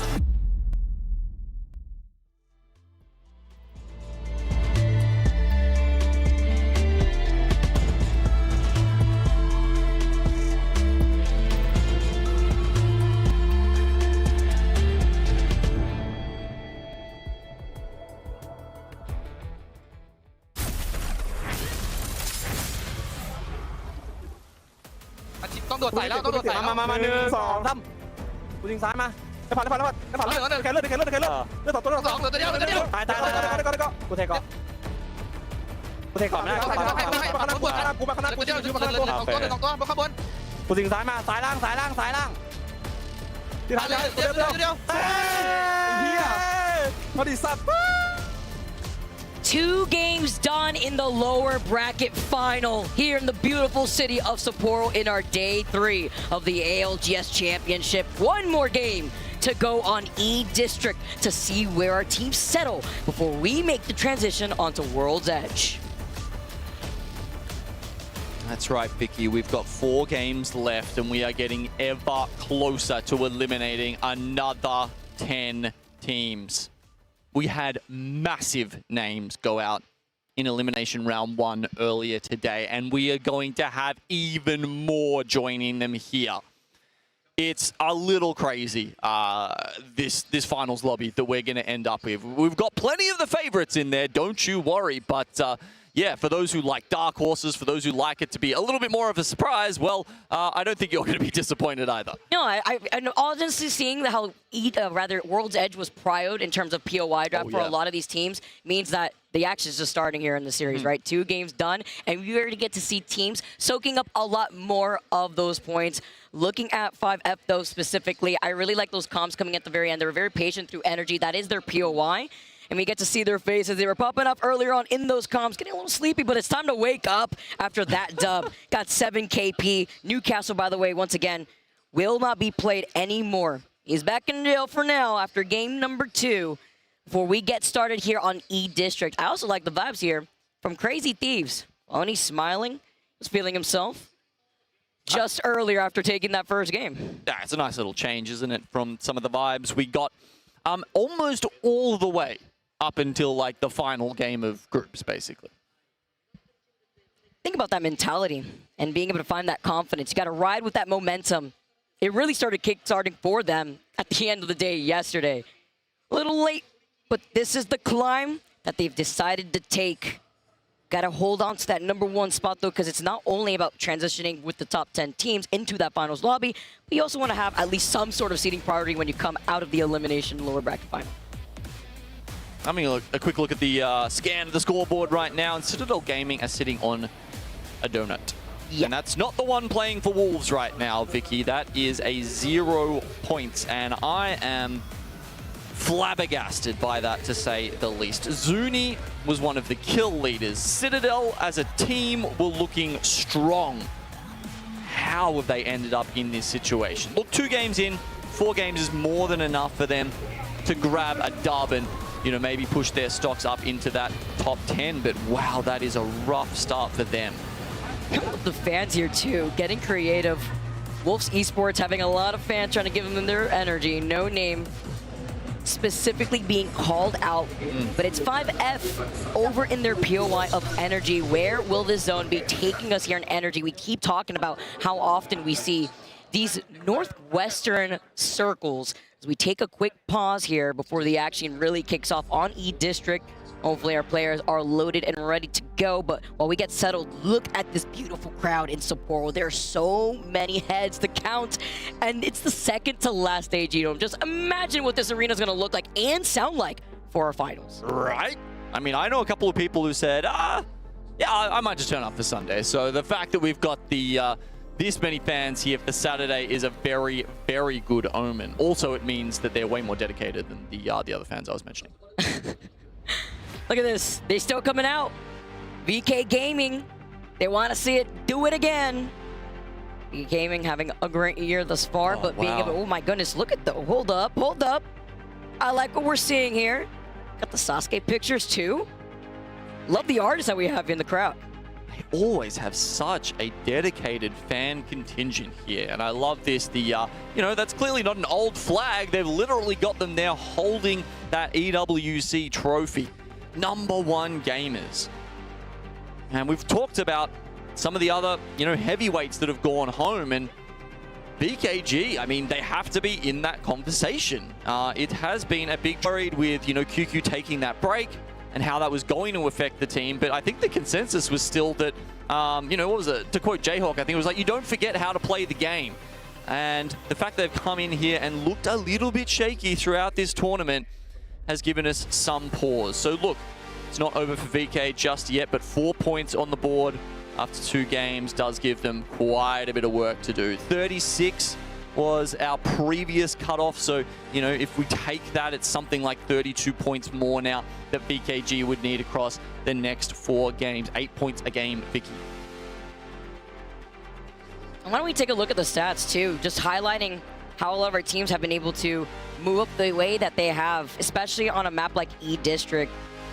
It's going to be Crazy Thieves versus our Game 2 winners, 5 Fears. So Game 1 winners versus our Game 2 winners specifically.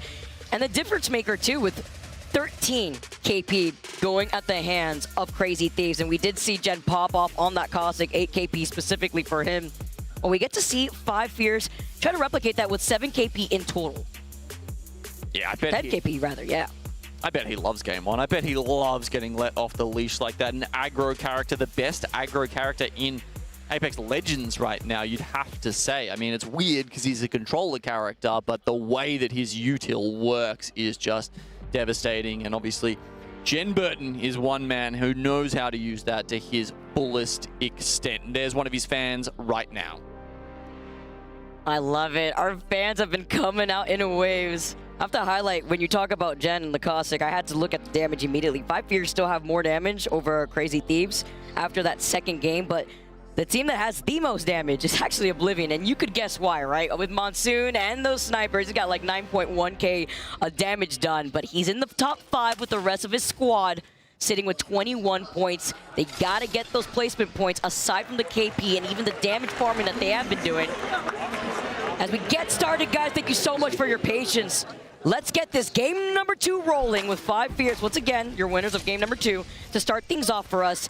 And I like where this zone is pulling, because you could see a zone like this. You could see, all right, let's go start moving over to City Hall, maybe play off the ring consoles if you don't have that information. But for the teams that do have that information, because there won't be a ring console this game around over by Galleria, like we saw earlier on.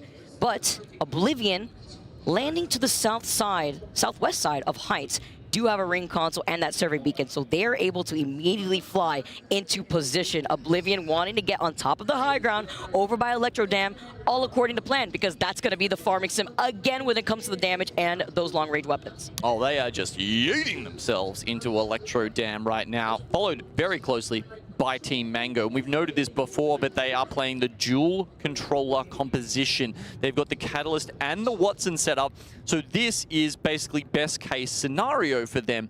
They get a scan, they get that information, and they get to set up immediately. Very, very good for Team Mango supporters. I remember when this map first came out and seeing a zone like this, thinking, all right, I got the high ground over by Electro, all is good. Zone pulls away from you and you're out in the water closer to the gravity cannon and there's nowhere to hide. It gets so crazy, but you know there's that building right underneath Dam that you could kind of tuck yourself in, and with the amount of ramparts that we have in this lobby, it comes in clutch because you won't have that Newcastle. Remember, since you won't have that Newcastle, you won't have as many Valkyries. That doesn't mean you won't have any Valkyries in general. We do have a few in this lobby, but Alter is actually the most utilized legend in this game. 12 Alter specifically. Yeah, and we've been talking about how Alter, at the start of the LAN, I was saying Alter is the 3rd best controller legend. Now we're seeing it actually move up into the 2nd pick here, and that might be just because we're starting off on E-District, and Alter does tend to get picked a little more on this map for reasons that we've seen become very apparent throughout the last 2 games. It's a very good pick. It's a map that's kind of designed around her a little bit with some of the chokes and walls that you can phase through, so that makes a lot of sense. But of course, yeah, as you say, it means we won't see her on World's Edge. Well, I like this actually. Instead of just trying to contest this way, they're just going to be able to take that Alter portal. You're just highlighting it with the creative rollouts that you can move into. And having Care Pack right in front of you, well, absolutely take that. Now going to be able to get a power weapon. I mean, the power to the people. I mean, power to Crazy Thieves maybe. As 5F looking at Wolves actually no name right underneath 5F Thief. They do not see him. He's actually opting to rotate on the other side of the choke. 5 Fears looking to engage in another fight. The EMP to start things off. Scott Clap is going to be able to move in together with the portal, but I don't like the fact that he has no mag on that R9. They don't have all that information, destroying that crypto drone without having to overextend. 5 Fears want to look to their backs to make sure that they do not get pushed from their sticks. Yeah, naked R9's a bit rough. Can't one-clip someone with that, can ya? Maybe if you hit a couple of headshots. In their time, though, with so many other teams moving up over by Electro, we know that eventually it's going to be really difficult to try to find your space with the water being so open, especially if the buildings over in that lot to the south of Electro has already been taken up by these Rampart teams. I think you're correct. I also think teams are starting to get a little skittish here. Vicky, where are the early fights? Where are the teams full sending it? I think these teams are worried about going home, and it is affecting their decision-making because, honestly, how could it not? And it really only is the LAN veterans that can get past that hump and play better in these high-pressure scenarios. And I think that's why someone like Panna on Boogie Boarder's team is going to be helping them out. I think that's why someone like Phony, that has done this all before, just like Jen and Burhals, but he's the one guiding them, will be so key in getting them to our match point finals tomorrow. Somebody else has experience as Vayne, but unfortunately, it's the map that has his number. He fell off. And the curve gets the res at the very least just as quickly, and they do have the insurance policy to move right back up to the height. But other teams have heard this. This also takes up that beacon for other teams to try to utilize. You see the crypto drones flying around. They need the fly swatter as Vayne gets taking a lot of damage before moving back. Yeah, that was a jump off the map, by the way. Yeah, I know. Yep. Oh, you were just sorry. Sometimes I just forget how nice you are, Vicky. You didn't want to point it out. I'm gonna call him out. I'll do it. I'll be that guy. I love it. That's why we got you, Genome. I saw it happen. It's Electro. I mean, it could be inevitable out here. Oblivion are holding height, but VK Gaming are holding on to their life specifically for that rampart before they're forced to back away. Trying to pop the med kit in time. They don't want to get caught on this rotate because it's Fire Strays to their back, and it was the fight for the survey beacon. If any of these teams wanted to take a much more roundabout rotation, they could have actually opted to go for the ring console to the right of where VK Gaming's pushing. Fire Strays now. They're coming up towards VK Gaming and SBI. Legacy trying to gatekeep as well with Fire Strays actually opting to go out. Now I want to see this map because, oh, what's that? It goes south?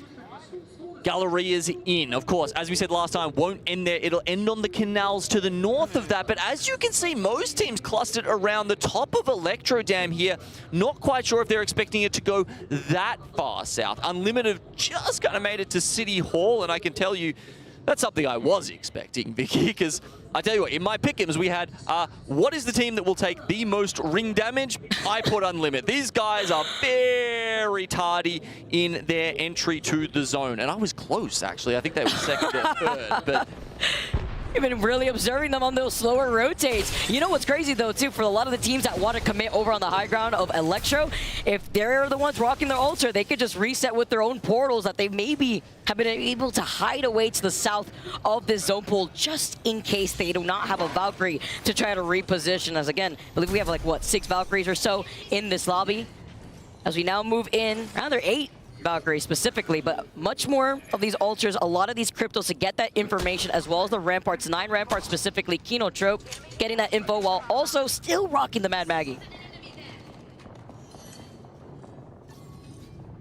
Yeah, a couple Maggies running around. CRT, obviously, #1 team in the lobby, is also running that.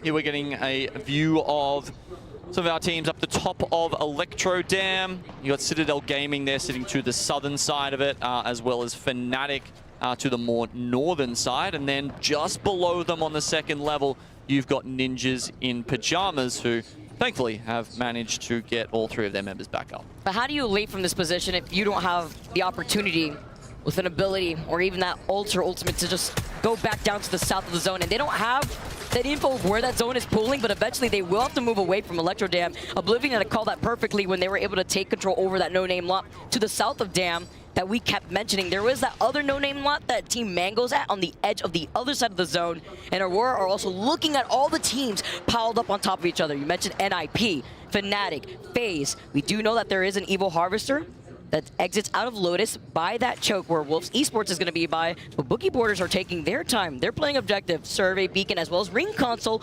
in their hands for them to deal with the approach that they want to go into that next zone. Yeah, it could be a long walk around, or perhaps they just go straight through 5 Fears and net themselves a sick position. Kinotrope and Fire. Do they really want to find each other here? They're both in actually quite good positions. Not that Fire Stray has a composition where they really want to sit still. They do want to be taking fights with this, but Cersei may need to hold his horses here and just bunker down for a little bit. It's just crazy. 20 squads left, only 1 player dropped, and I believe it was from Wolves. Yeah. And Fire Strays looking to get involved, maybe add some more numbers on the board before diving down onto the low ground, the repositioning, the crypto drones flying around. Gotta call in the Exterminator before Fire try to fully extend here. Dancing around these Ultra Portals, ringing around the Rosie. Yuka tries to go back. They get the first knock onto Cannon. Now Crook, nice positioning on the Wrecking Ball. Just trying to clear their backs here. Yeah, unfortunately just bounces straight back out like a ping pong ball. But this is the green light for Legacy. For free? I mean, again, Legacy capitalizing off of a third-party Keynote trope. Get eliminated. You will not be recalling that teammate back with the Altar Portal. And they call out exactly where the position on the other side of the fence, but they lose out on Hugwadis. Now 2 left for Legacy as they're looking to try to commit. Yeah, does anybody else have this info? They're like, why are all these teams fighting all the way down here on the south? As the ring starts to shift down here, they may get a little inkling for that. He can't find him. Yanya can't find him. They get the res, but he was dancing around the portal. They heard the res originally, and Cersei, nothing to see here. You didn't catch me before, you won't catch me now. He was able to climb up and hide in that corner. He's about a mile away from his team right now. And Sorale go down. That's 0 points for them.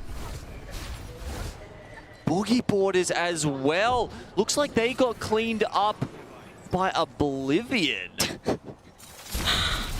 I can't believe the fact that we keep seeing Legacy just trying to find Fire Strays, and then Fire Strays still as a solo trying to run away because SBI are trying to pick that up if they could chase down that one straggler, and they actually just move past him as a solo moves out of Galleria.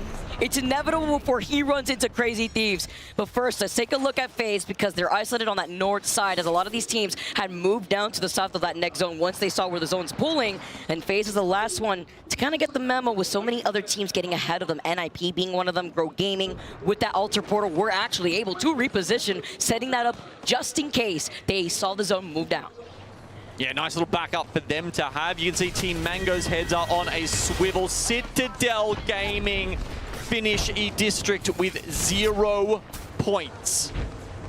But as you see, these unexpected zone shifts, just everybody looking everywhere. What are the other teams doing? Where can we go? What are our options? The map just starts to be, just littered with these little arrows pointing left and right. They finally call out Enemy, by the way, who broke Legacy's ankles, but it's okay. Now Fire Strays are eliminated out of this lobby. Legacy's still in here, and SBI were able to clean that up. Now trying to take a portal to see what the action's looking like over by Galleria. You may want to move back around as Legacy, that one member, the Altar going right back after finding themselves pinched between Fnatic and SBI. The Crypto Drones are out and about, but I like where the zone pool is going to be moving on to because Legacy are on the edge of that southeastern zone, and Grow Gaming can kind of walk up behind Oblivion. And there's a couple of specific points that the Altars can get through there from Galleria to the canal where it will be finishing. So Legacy need to have their head on a swivel watching Void Passages coming through there because SBI Esports, VK Gaming, Fnatic, and Crazy Thieves are all still in Galleria. Such a pile up there. Imagine what the choke is going to look like by the Energy Arsenal, where Wolves Esports are also looking at the pile-up of Unlimit and 5 Fears over by the northwest side. 5 Fears lost out on the Altar, Kraber in hand. For Fafafiv, he needs to give him suppressed fire though, because they're looking to try to get a reset. Ooh, the shimmy to the side, avoiding that Kraber shot. Swaps over to the G7. G7 and Kraber, by the way, is a crazy weapon loadout to rely on. Yeah, talking about combos, I mean, what about Kraber behind amped cover? That good enough for you? See you later, Purple Armor. Enough to delete their eyebrows off their face. A Jalari man gets that following knock. 5F in some trouble. Unlimit. Cole Pochak here. Able to walk away with that one, putting in enough of that pressure. It's about getting that ultimate for the Valkyrie so that way they can take to the skies, get information. They can see the missile swarm from a distance, covering a good amount of that space. But if they really wanted to reset there, we could also see that portal that's right behind them. With round 4 closing in, it's about moving forward. Again, Unlimit with their backs to the zone. We just talked about how common an occurrence this is. And in this situation, I don't love it. They have to get through, Wolves Esports, and I don't know, man. Their chances of making it here alive seem low. Can you imagine what a different story this would be if Ultra did not get nerfed, by the way, and you had 2 portals? I mean, completely different look of Apex. That's why we have the balance pay changes that we do. As more teams take to the skies off the Valkyrie. Oh, the Kraber shots, they land onto Donut, and Unlimit have lost out on Peace, but they do not expect Yanya to be shooting at them from the outside of zone. 1 member left, and with the gold R9, that's all all you need. The cat walls, though. Crazy Thieves get eliminated. Unfortunately for Verholz, he can't hug those spikes, but better yet, for Fnatic, they clean up the straps. They wanted that. They needed that. It was a massive Valcolt slam from Unlimit there. And sure, they take out Phony's master plan, but it's not the only team in the area. Fnatic come in with some very, very required points. But now Wolves Esports are looking at them. You can see this, and not only that, they've got the Kraber P20s. He's coming to his team. Please shoot the wall out so I can Kraber his head off. Oh, have to be careful, though, too. With the Ultra Portal, not wanting to get kidnapped from the other side, as Wolves move up. They heard the Sheila, now it's their turn. Dota in the back of the rock, SBI right behind them, and Yuka cannot clutch out as Fnatic get eliminated in 10th. Dota now walks up. He tries to go for the evil shield swap, but unfortunately cannot pull it off. Wolves are the next to fall as SBI. They were looking for the fourth party from the very beginning. We talked about Legacy having to worry about the void passages coming through from Galleria. It's their void passages. They are the ones that you worry about, and they keep just ducking in. And you saw how many teams he actually griefed there. Every time there was a 3v3 happening, Legacy's like, hey guys, just popping in here. I'll just grab one kill with the R99 real quick. Now you see me, now you don't, before moving back to the safety of the zone. That's why it's so important to be able to phase through these walls before going back to your team, who's also getting information in real time behind these rampart walls, looking at the action in front of them. NIP have lots of McLove, and Kurib loses out on his shield here, but he has to reload. He goes in for the full animation, and NIP, they get eliminated as S8UL are able to get this res onto Legacy. No one's looking at them, but the zone is closing in behind their backs. Sharky, Mr. Reliable, does it just when they need him. Unfortunately, they're going to have to leave one behind. Or are they? No, they actually managed to bring him with them there. Must have been healing. And with 7 squads left, Legacy was still farming, still finding SBI in their line of sight. VKG to match that, finding that knock onto Monsoon. Grow Gaming moving up the Crypto Junk, giving them that information as Legacy pushing Jaguares with a juiced up triple take. The hipfire shots are enough. Vamos Legacy as SBI get eliminated, and now Aurora, they're coming in for the 3P. No reset for Legacy. Yep, Grow Gaming, they take out Oblivion. S8 somehow with 0 time to reset. They'll take out VK Gaming.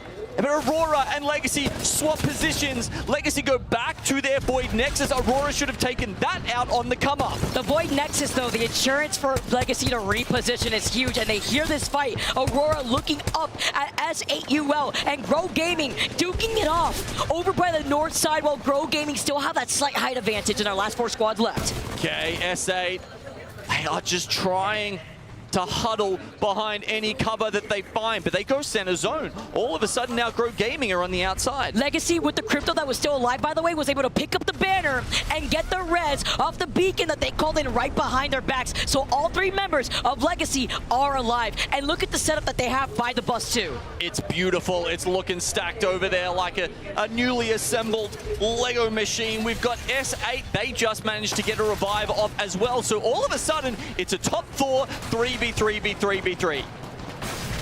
Oh no, Hiraka was trying to pop the ult out to be able to have the EMP. No Evo shield swap, it looks like here. He's fully committed to the shield back, but he's got to get into the zone. Desperate times call for desperate measures. Literally one shot, but hiding behind the rampart walls for some... Chaco being able to find Yanya, though. He can't be as lax, as now he's got to sit up together to try to get that res as Legacy move up away from Aurora. We just talked about what a threat that was behind the amped cover, and bam, we've got Hiraka down as well. Dropped him with the scout. S8UL continue to huddle, but Legacy go in for the kill. And Jaguares being able to follow up to get that knock, and Grow helping them out at the hands of Drop and the G7. Now he gets dropped before we see trades from both sides. 4 squads left, and Grow Gaming, they gotta reset. They gotta look at what's happening right behind them before Yanya comes out of the skies. S8 go down, but 9 kills isn't too shabby. Slab is still alive, by the way. The solo of Aurora of the Wraith is still alive. But Legacy are looking to farm, and they did not expect Slab to be right next to him. Aurora still have one alive as well, but they go down in 3rd. Now we see the final showdown. Legacy move up on top of Grow Gaming. It was just a matter of time as Legacy take the last game on district for match number 3. El Legado. That's what we like to see, the pop-off from our ALGS team, Legacy. Crazy storylines following this team. And I feel like this is a team that doesn't get as much credit as of recent. Results could be shaky here, but with the meta constantly evolving here, trying to find your footing. And this is another team I would like to highlight is very momentum heavy. This is another team when it comes to their mentality. They like to push that into World's Edge now as we make that transition going into match number 4.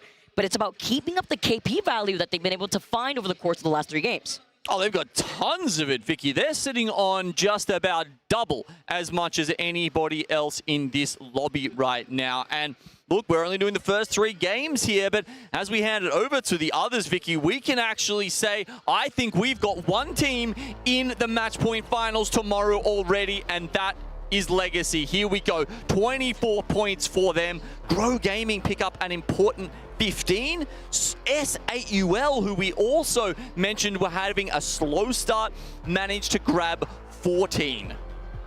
We talk about some good luck charms, by the way. And there are some rare moments. I haven't been able to cast over Legacy as much.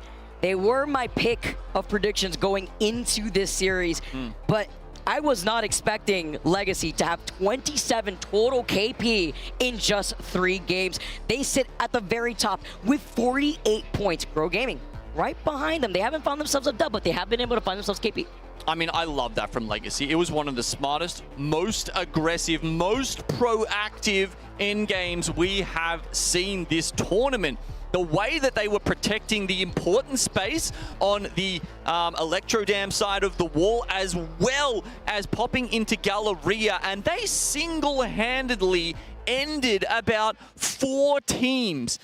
You know, maybe not with their own hands, but the fact that he was popping through and getting those R91 clips just meant that they didn't have time to reset. Exactly, and you're just griefing other teams, right? They're feeling the pressure, they're utilizing their utility because they're feeling scared, and then they're looking to their backs to make sure that there's not going to be another team trying to 3P them, and that's the beauty of the pressure that we've been seeing from Legacy. I want to hear more from you guys over by the desk. I hear you guys have a special guest with you as Jumba has joined us. That is right, Vicky. We do have a special guest, okay? Jumba's decided to hop on during this series here because Elimination Round 2 was just too exciting for you to stay away from. We're going to dive into all of that here in just a second, but for now, say hello to everybody. What's up, everyone? Yeah, it was a year ago at this event. It was my first time on the desk, so what better than to be back finally with you guys? Also, you know, Jumba, one of the many amazing minds behind a lot of the hilarious content you've been seeing all weekend long, so big shout out to Jumba for that as well. Give me your thoughts real quick on what you've seen out of the competition so far this weekend. Oh, it's been some of the most competitive Apex I've seen in like the last 2 years. It feels like finally like all the teams are very much on an equal plane, and we see that with every game ending, you know, close to 15, 18 squads. It's been awesome.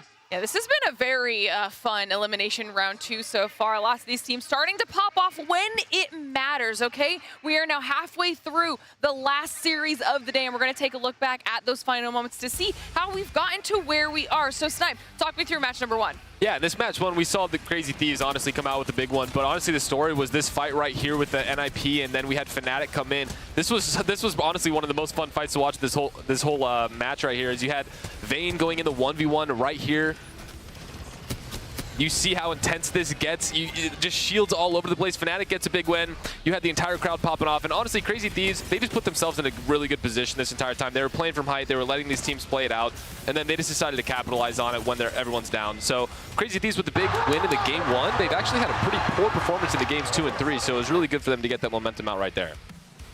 Yeah, so then in match 2 here, there's a 3-way fight going on one half of the zone. So 5 Fears, they take that opportunity to just jump Wolves and absolutely destroy them. It's textbook Apex. There's no new revelations here. And what do? It pays off for them. Right after this fight, as they clean up, Oblivion's left as a solo on the other side. They walk over, easy cleanup. They take over this game, and they walk out with a win. If they keep up this momentum that they had from this game, we'll have 2 tied teams in the finals tomorrow, which is going to be really exciting to see. Absolutely, and as we head into game 3, guys, I have to say, I'm getting real sick and tired of people around the world doubting this Legacy team, whether it be when they contested Optic and almost missed land back in year 3, whether it's when they fell to the elimination bracket in the midseason playoffs just 6 months ago. So many people feel like this is finally the time that this team's run comes to an end. And every single time they have the clutch gene and make it through to the finals. And when it comes fight or flight, they always choose to fight, and they win those more often than not. And so I love to see Legacy popping off right now. Double the kills of any other team in this lobby right now. And that is massive because obviously that aggression is something that's very important, not only in the series, but of course looking towards tomorrow for match point finals as we get to take a look at the series results, where everybody currently stands. 48 points total for Legacy, followed by Grow Gaming there with 30. And I'm just going to come straight back to you, Jayhawk, because I know how stoked you are. This is the performance we're getting out of Legacy when it most matters. Absolutely. A lot of people have felt like they never really adjusted to the POI draft or legend bans, even myself included. They've had a lot of struggles. I'm not denying that by any means.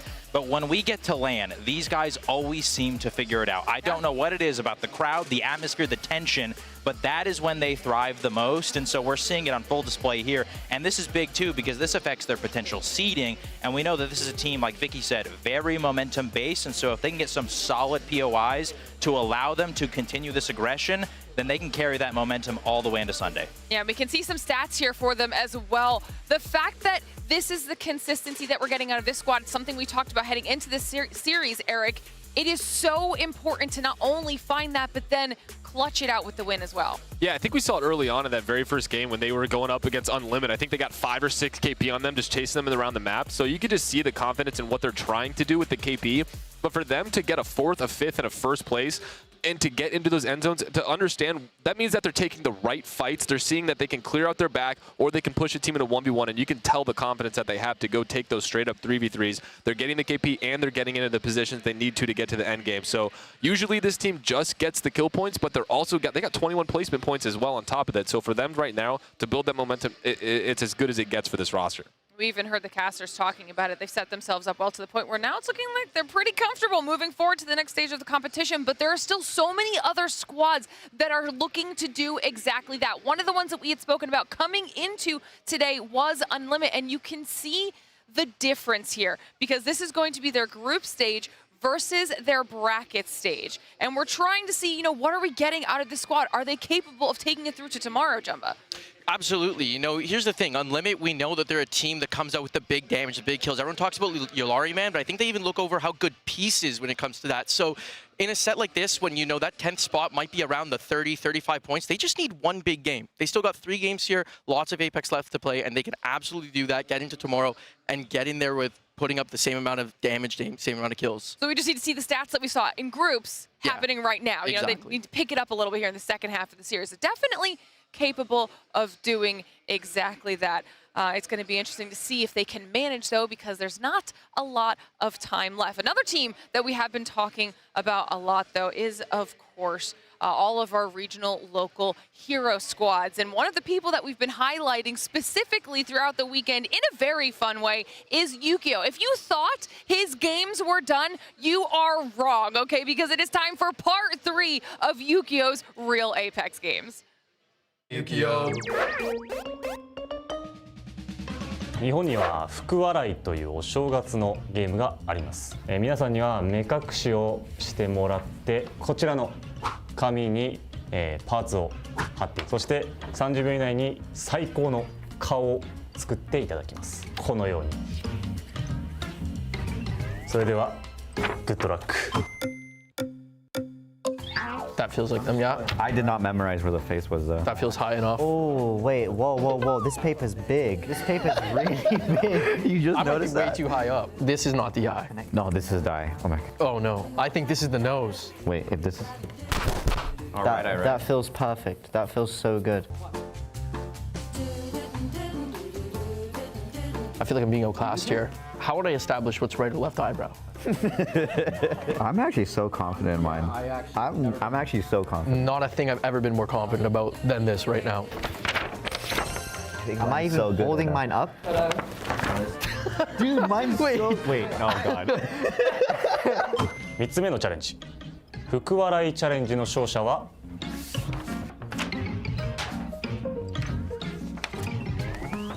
バクスロンク。なかなかやるみたいやね。これはユキオのリアルエイペックスゲームでした。Chumba, I have so many questions.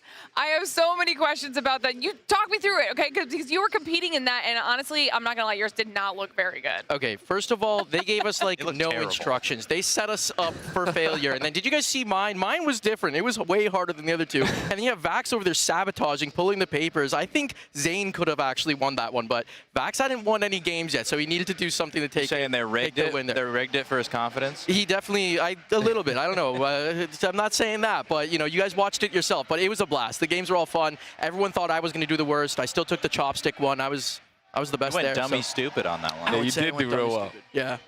Honestly, I might need to see more of these. If there's no more games, I'm gonna need you to bring it back yet again, because that is just far too entertaining. Hopefully everybody at home is enjoying those just as much as we are. But we have more action coming up. Obviously, we're in our elimination round 2, but we still have to look towards our match point finals tomorrow. And if you're wondering how you can stay up to date with all of the action, head on over to the website, okay? ALGS.ea.com. You can also see the POI draft for tomorrow. Very important information on there for what that means for our squads that have qualified through to compete in our championship Sunday of all days. So make sure you're checking that out, that you can stay up to date with everything that we've got going on over there, because it has been a jam-packed weekend when it comes to ALGS action. Now, you guys have absolutely crushed it. Thank you so much for joining us here on the Halftime Show. But we got to get back into the action. It's time to close out Elimination Round 2 to find out who those final 10 teams are. So, casters, we've got Tiff and Dia. Are you guys ready to get into it? Oh, yeah, we definitely are. I cannot believe this is it. This is the final 10 teams to lock in their ticket for tomorrow's match point finals. Of course, it's starting to get pretty late here in the Dome, and we still have a POI draft after this, so we got to get through these last 3 games pretty quick, Dia. Yeah, and we'll even see who makes it to the POI draft. Glitter has asked us the question, are we ready? Yes. Tiff, the answer is a mix for me between yes and no. On one hand,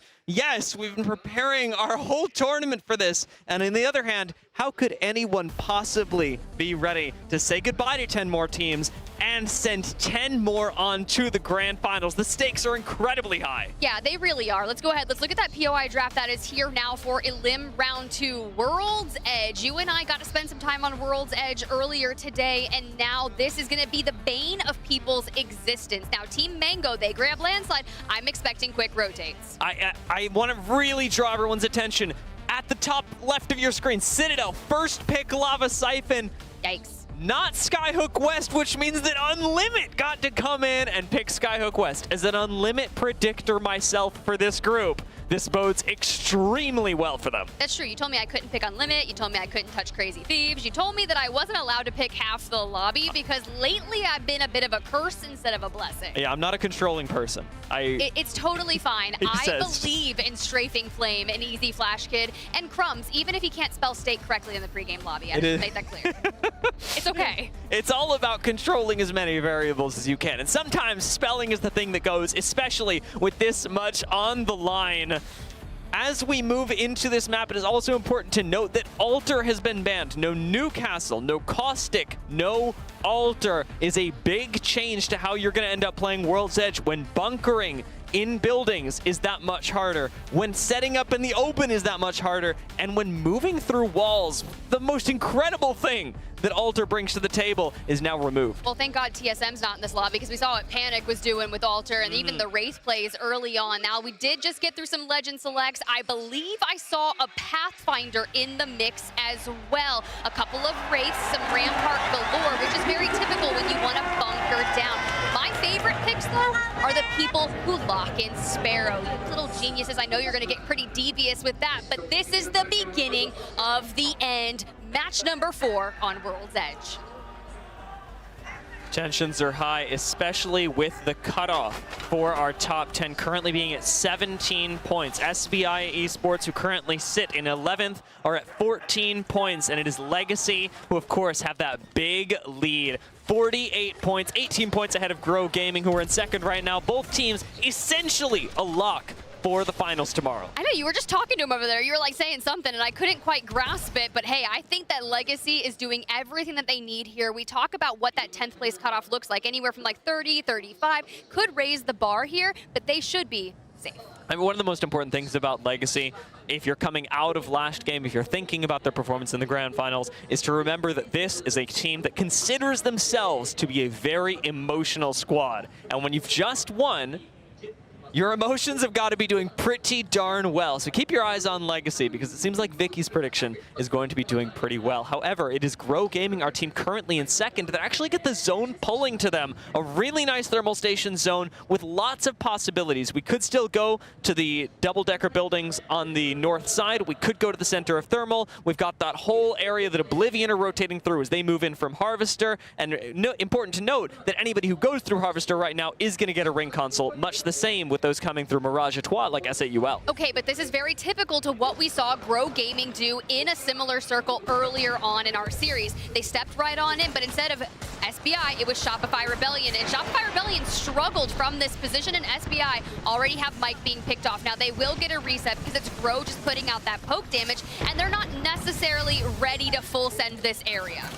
SPI are taking a lot of damage from every angle, though. The Oblivion early rotate also catches them off guard. Fortunately, this building is providing them a lot of stability, as is the fact that there are so many squads in the area already. The Rampart is going to be super important for them to actually get their Evos up, because that is the weakness of SPI and of Grow right now, is that they are both stuck dead center of zone with white shields and don't have the opportunity to, like teams like VK and Legacy will have, to collect Evo. Even FYR Strays are at least rotating in on blues. Yeah, they're going to come in ready to chow. They've got the drone. They're going to hit the scan, grab the info needed of which way do they want to approach this. Is there playable space available for us? Of course, those last bit scaffolding areas around Thermal will likely be where people go for it. Now, where Fnatic has positioned themselves in the south of zone, Fire Strays can effectively just go around and wrap that. We've seen people chow that, and in particular, it was Legacy in Winners Round 1 that did take that fight on the south, but since they're starting in Climatizer, like you said, they're going to be late to this. Taking a look at FaZe right now, they are definitely a team that you want to keep an eye on. They have shown up in so many of our LAN finals, but it is really difficult for them from this position right now to make it in. Currently sitting in 17th place and a long way to go. Not a lot of loot to do it with. Fnatic stuck in the southwestern side of Thermal next to SAUL. Now, I don't love this spot from a zone prediction standpoint, but if SAUL are here, they have had an incredible run of predicting zones from the minute we begin. So maybe, just maybe, Fnatic are onto something. It's tough to say. We pulled to the north last time. I would love to see it pull to the south, but coexisting alongside that, we've got the Sheila out. You're busting through the doors, and SAUL, it's not like they got the amped covers for the doors, nothing real for the Ferrofluid, and Legacy runs into trouble on their journey down towards the south. To Geyser we go, where VK Gaming have been rotating throughout. Now Legacy have been hyper-aggressive in their chase for glory here in Elim Round 2. It looks like VK Gaming have left some folks behind as well. That is going to be a quick knock and cleanup. A KP collected for Legacy, which again will not change their position in the standings, as they are already first, but it'll make them even more first than they were before. The Ninjas in Pajamas, however, they've got some ways to climb. Look, they're cozy, they're comfy, and they're aggressive as well. Now, on the roof for Vayne here. Want to take this fight against Citadel, who haven't necessarily gotten their footing going here in Elim Round 2. And with 3 games to go, the time is nigh to turn it around. But Kirev, 99% actually gets the ultimate unlocked right now, but it's just as we get a third party coming in. Citadel have involved themselves. Okay, Boogie Borders, they make it there. Pana enters the facility, takes down, back all to go, and McLovin. That was a real clean one clip out of McLovin. Can he do it again? No. The health bar a little bit too low. Ninjas in Pajamas down to just Vayne right now. Not a huge chance at recovery, but you see that crawl coming out of Kurev, who seems like he's going to be safe. Maybe they go for a reset.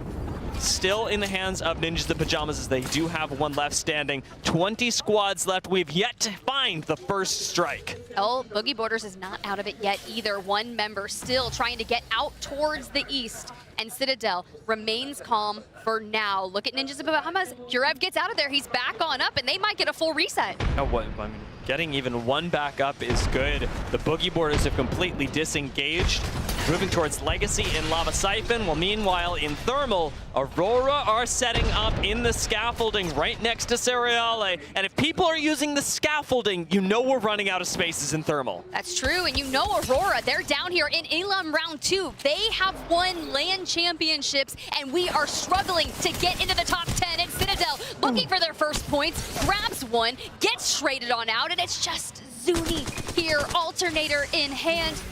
Wait, no. Either team could win. Ninjas in Pajamas. They got the nade on top of him as well. Zuni's got to head for the hills.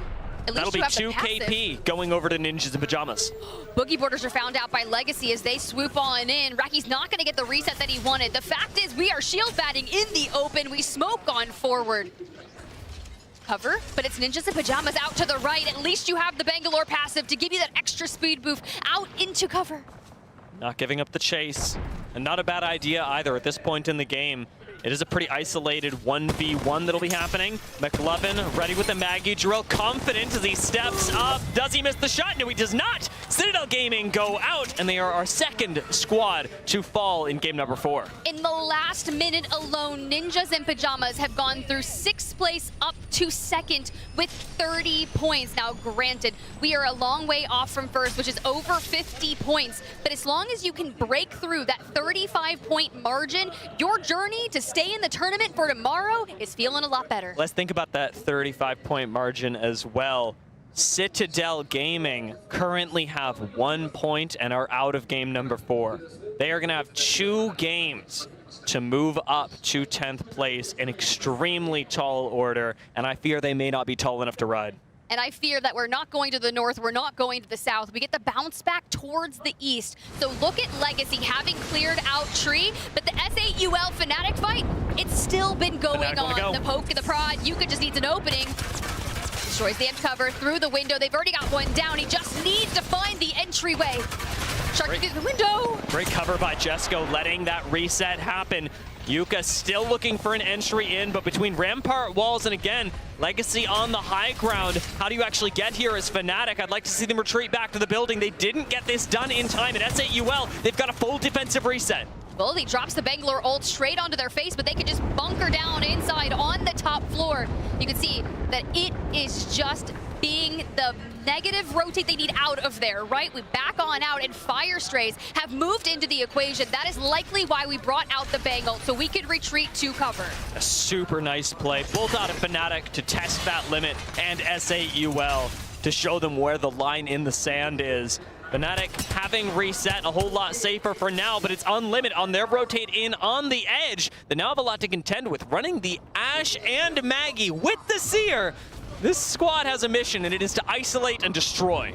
It's a fun mission. Look, when you've got nothing else to lose and getting into that top 10 is all that matters, go hyper aggro. It's not like we have Caustic. It's like we don't have Newcastle. No one's really bunkering down aside from the Ramparts. You might as well full send them. That riot drill is going to be everything to take down people in buildings. Yeah, we really don't use this term very often in Apex Legends, but this is essentially as close as you can get in this game to a wombo combo, and rather a pick comp, and out comes its wombo combo as the Maggie Ball goes out. But we've got nades going straight towards VK Gaming. It should be enough to allow to full send, and Suksuvi is going to do it. We pop on over, we hit the fulls. Now Yulari Man is on the other side as well, but where did the last player roam to? He is out of there. DS straight to staging. Seer ult expended. Gonna be a little tough, but Unlimit have a squad coming in behind them. It's the duo of Ninjas in Pajamas. And it looks to me like it could easily turn into 2 more KP. Another squad perhaps to go out, but Ashe ult up.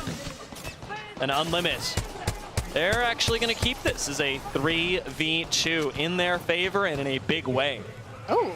We still have to kind of go out into the ring and wrap around. Now, do we go south towards where Legacy is set up, or do we go towards FaZe? But for now, we'll check in Team Mango, who is controlling the low ground in Thermal Station proper. Oblivion up on top. Now, Oblivion situated at 29 points. Yeah, get the adjust. Stretch it out, my guy, because it's going to be a crazy game. Ninjas in Pajamas do go down. Unlimit are not giving any squad an inch. Every point must be theirs, as they currently sit in 12th place. feel like we have to breathe after all of that, because pulling to where Wolves Esports is, this is going to be a rather tough endgame, especially for the ones that have already committed to that low ground. I really like FaZe's position. I'm not going to lie, even with Newcastle taken away, there's a lot of ways that they can, should they choose to, rotate through towards Harvester, then make their way down towards Wolves and have a decent amount of safety. The big problem is going to be FaZe Crazy Thieves up in the north, and Unlimit, of course, you can see clearly have problems of their own. They need to get into zone, but can you really go through Legacy when they are on fire as they have been? I mean, they're just absolutely on fire. Like you said, in Unlimit, they're actually going to hedge their bets and go that way. Will they take the tunnel underneath? Yes, but what is Legacy going to do for this? They'll also likely move and immediately shoot down on them, and they'll probably have an EMP locked and ready to go for this fight as well. Yeah, I mean, no altar in this game means so much for Unlimited. It actually makes this rotation safe. They don't have to use the Ashe ultimate for a little while, as now they are in the next zone, and it is a really nice way to use their composition to solve the problem. Crazy Thieves and FaZe still brewing up in the north, but it seems like the south is actually going to be pretty calm for now. The other place we can look is, of course, towards that Fnatic SAUL side out on the western end. SAUL have started to Valcult and are currently looking for a place to relocate a little closer to Wolves. Will they actually find any safety or not? There's not a lot of safety up there in general. That platform ahead of Wolves is so open. Crazy Thieves is going to have an angle on them as well as Unlimited and Legacy. So SAUL, we're definitely in shambles here, but we're using whatever cover we can find by Surale, and it's Ein who takes the equation. He says, okay, I'm gonna go for it, and Sharky falls really low, forced to expend the ultimate to try and push that aggressiveness off.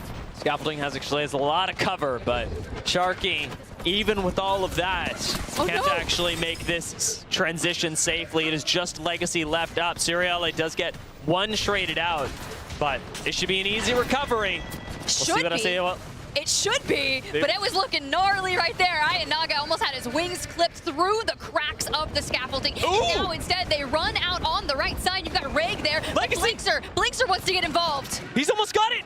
Ein's won, but Oblivion come in from behind. SAUL go down, and we'll be losing Surale soon. Ein falls, and it's 2-for-1 for Oblivion. This is all about those smart fights. You're a couple good engagements away with some nice placement points from locking yourself into match point finals, and Oblivion knows exactly when that needs to be. For Fnatic, on the low ground, have to carve their path now through Oblivion and find a way to leapfrog over them. Fnatic's position becoming untenable right now. They may very well have to pull an SAUL and just raw Valgult their way into zone, but there are so few places that you can stay. SBI, they're going to be in a really similar situation, and even Grow, whose POI this is, now have to struggle. Check out where Mango are at, though. This is big. This platform can be game-winning in circles like these. The question is, have Mango moved here too early? If they have, who is going to inherit this spot? We also lost Strafing Flame out on this rotation. I told you, this is a relatively open platform. It's incredibly difficult to hold on to, and so many teams are going to be looking at it. SBI now, who have rotated across, allow Fnatic a chance to move. Crazy Thieves and FaZe are fighting on the high ground, and FaZe will go down. Grow Gaming are out. They failed to make the rotation in time. Keenertrope still making it in.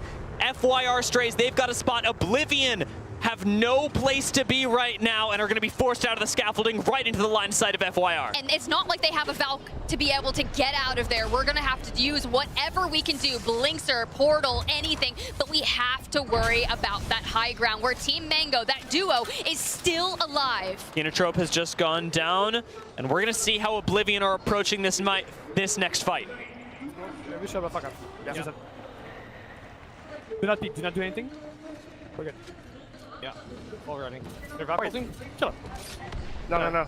Okay, wait, chill. Are they still there? Yeah. One team's still here. One team's still here. You should slide and kill them, no? No, let them keep their fucking safe. And they we just need kills. Yeah. So But By the time we have good kills, we can play for placement right now. Yeah, I am 40% till fucking 0, okay? Okay, we just go late, yeah? We literally go late and we grief Okay, these listen, we go late and then we just play on on Logan and we take like up to whatever it is. Yeah, And then we just kill them underneath when they cross. Yeah. You think? Yeah, No, if they set up across, we're gonna die. We need to go when they cross. Because it takes 20 seconds to cross. Those are the difficult, tense decisions that Oblivion are making right now. Do they go for the KP? Do they play for the placement? You hear their call to go for late, but late is a risk as well. Aurora fighting for their lives on this low ground. They've got to be asking themselves the same question. How on earth do we get up to the next circle? Well, Team Mango, the duo fell. 5 Fears moved into their position and Oblivion emerged. Now, know that you also have 5 Fears, Crazy Thieves, and Fire Strays looking at them, and they are just stuffing straight through Aurora. The combination of Oblivion, oh god, the Wumbo combo. Look, Dia, it's a good one. FYR Strays, that is looking pretty good for them and not so good for Legacy. Jaguares has to back away and has no drone to go invisible for a little bit of safety. Instead, he's got to walk right into the line of sight of FYR Strays. As Cersei starts a portal to try and get the rest of his team to safety, he's going to go low. FYR are going to have to follow and Unlimit get this southern high ground for free. And Unlimit are doing absolute work from the north. Another squad wipe. Down goes Oblivion. And notice, they've made it into the top 10 just from this game alone. FYR make a cheeky play for the high ground, but that is spotted out instantly. Look at the kill feed. Yularaman lights it up to defend Unlimit. I know Snipe back in the green room stressed because that man is crazy when it comes to clutching up. Yularaman is doing what he needs, but with 5 Fears on the low ground, all Crazy Thieves have to do is walk over and open season. That is a good drill onto the Gibby bubble. Nothing you can do about that on the low ground. Nice Maggie ball as well, but it's all just harassment. This won't end up in kills unless you've got crazy nades as Jen Burton, and you can tell Crazy Thieves are running low on utility. Well, Libel Ace has been found out by Unlimit. Fnatic will be out with a 5th place, so into the top 4 we go. Unlimit holding this pattern here on the other side with Crazy Thieves sharing 5 Fears on the low ground, and it's SBI, the solo, in the building across with the solo team.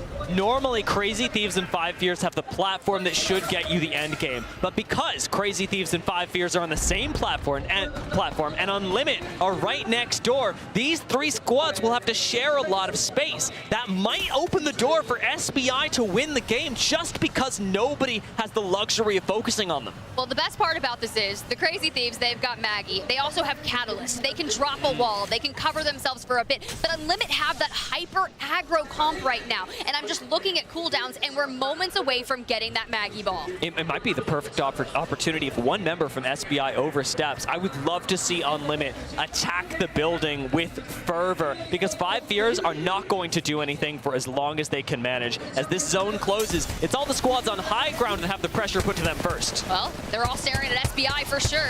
Maybe we can do enough damage so when it pushes them straight out of the open, they can capitalize on it. We're already in double-digit kills for Unlimit, and we're just looking to pad our stats with this game. There goes the wall from Crazy Thieves. And out goes the Valkyrie. We've got 5 Fears moving on up to the high ground. Crazy Thieves are trying to buy time. SBI and Unlimit looking straight at each other, but look at the cover that SBI have as this wall goes down. Crazy Thieves are getting landed on! By 5 Fears, they're doing it, and now it's Verholst and Jen Burton just trying to make light work. They do exactly that. We need to pick Phony back on up, but the time is not. You hear the Maggie ball come in, and Unlimit is ready to let it fire. Pieces looking for Crazy Thieves. Unlimit, they're caught in a 2-way battle, and SBI are creeping up on them. Yularaman can only do so much. It's SBI who walk on over. All they have to do is clean it up, and then take the first game on World's Edge. What an amazing finish by SBI. Finding that win. We talked about it earlier, how the platform was going to devolve into chaos. And SBI, they wait that out perfectly. They really do, just by controlling the actual buildings on the opposing side of that platform bodes them so well. You start to think about, where do they start? They start in staging, so a quick rotation is necessary, but timing that is to perfection is just next level, because you had Legacy that was holding the high ground just south of them that could have pushed in at any time. But I do want to give my flowers to Fnatic. Libel Ace was a solo there in that top 5 situation, just trying to get as much placement as possible before SBI found them out. And SBI's win does get them 18 points, but look at the performances out of Crazy Thieves and Unlimit. Unlimit with 13 kills this game, tying the 20 points from Crazy Thieves. That's That's nice. That's a lot of points right there, Dia. I'm saying I love a good 8 to 10 point game as an average. So if you're going to have your top 3 grabbing 18, 20, and 20, you're point sponging the lobby, and not many other teams can get to that level of points I'm talking about. So Oblivion going out in 7th place there, you're going to walk away with double digits. But this is where they came alive. Better late than never, because this is how you qualify for those match point finals. Yeah, it's pretty clear that E-District is not Unlimit's favorite map. Yeah. But World's Edge, it has the benefit of being the most comfortable map for almost every team in Apex Legends. That's absolutely insane. 13 kills in match number 4 for a massive game. But dang. Dang, Dia. How is this even possible? Bring me the series results, because now we have Crazy Thieves after that performance inching closer to Legacy at the top. Legacy, as you say, still large and in charge. Crazy Thieves are closing the gap, though. I think this was a really impressive game from them. Tough to close it out. There are a lot of ifs, could have beens, what was, other things that people say, but Crazy Thieves, they, regardless of how much further that game may have gone, are really pushing towards the #1 spot, and Legacy do have to work if they want to hold on to it. Oblivion also playing quite well. We noted them earlier. This was a tough zone close for them, as it was for so many. And Crazy Thieves, I mean, this is what they needed, right? I wasn't really going to mention them because I feel like I'm just, you know, but look at them. They're so happy. I've seen Phony around the hotel with his family and friends, and has always been in such high spirits. And it's the first time I haven't seen him like grinding, watching anime or like Prison Break on his phone. So it's good to see his face. He's locked in. I mean, all of them looking really cheerful. I want to say Jen's looking cheerful, but I feel like he always just, that's his resting face. Jen is just so happy. Yeah. And then Verholst is Verholst.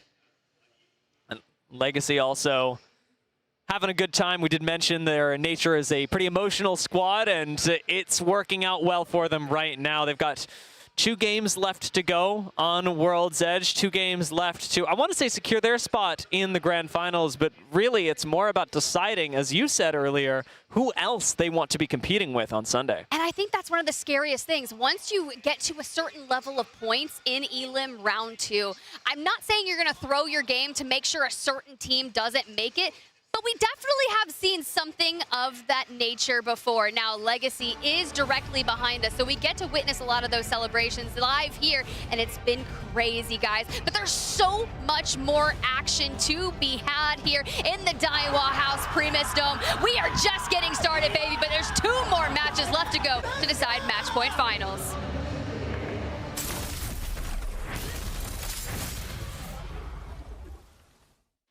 Galleria, the official PC partner of the ALGS Year 5 Championship.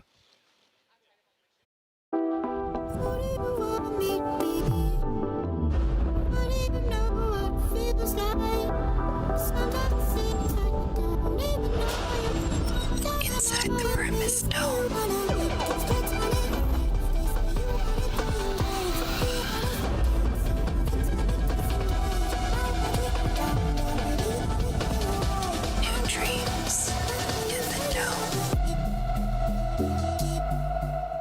Yeah, Rookie, yeah. 羽羽ばたかせて世界中横断でかいことになってきちまったようだミスター・ビーンじゃなくてマスター・ヨーダえらくよく回ってくれてるトラ絶対遠く聞いてよかったね俺がレンなってお待たせ初めから知って止まらんねいけてるやつらごっちゃ混ぜ立ちなれましがた街に去った今日は俺たちなら基地で道の猛作パタヤでも忙しそうな後藤さん俺にとってはオズワルドの父さん今打ち上げる花火と関東南風が襲いかかるぜ関東オズワルド住んでるニーラランド俺たちのビーフピースタン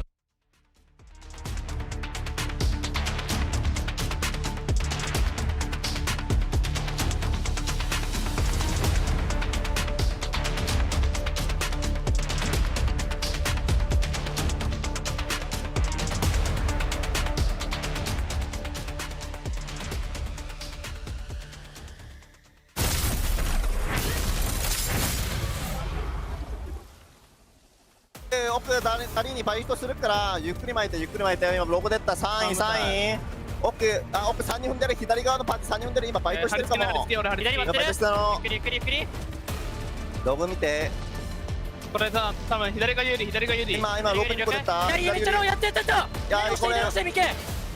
やれノクラノクラ。ラスト1枚。ノクラノクラノクラ。イージーだねこれ。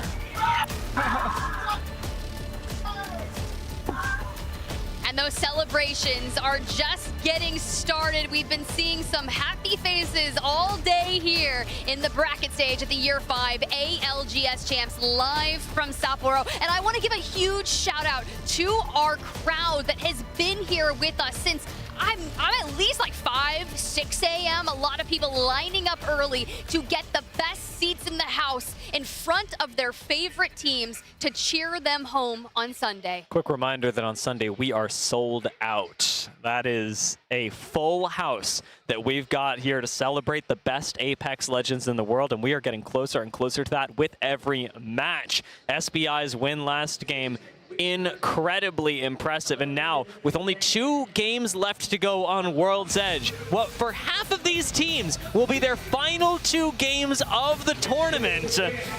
I want to say, Tiff, the stakes keep getting higher, but I don't know how much higher they can go. They just keep on moving. Might as well chill out like Mirage. Find yourself in a hot tub. We know Vicky likes to cast from the hot tub every time on remote shows, but we can't unfortunately do that here on land. Instead, we get to get crazy out here in the snow, and of course, with SBI as they start their journey off here on match number 5 from staging. Now with where the circle is pulling, we don't know yet, but I'm feeling really nice about it so far. Nice thing is that SBI can find out. I'm really happy to see Mitarashi back on Watson. It's been a really interesting journey for SBI. I was talking to you earlier at this tournament about how SBI, I felt, were really underperforming in the group stage because I feel, having watched their performance in scrims, that they have something really special going on. Mitarashi is a fantastically talented anchor. Mike is super aggressive, and of course, Egoist has the ability to IGL at an extremely high level, but we saw that their Watson comps, their more defensive comps, were actually working against them in groups that tend to be a lot more kill heavy. It's interesting to see that in Elim Round 1, they then chose to thrive with a really aggressive composition, switching off the Watson, switching off the anchors entirely, and now in Elim Round 2 are starting to go back to it. Maybe in preparation for finals, now that they've won a game, are feeling a little bit more secure, but we can't get into their heads.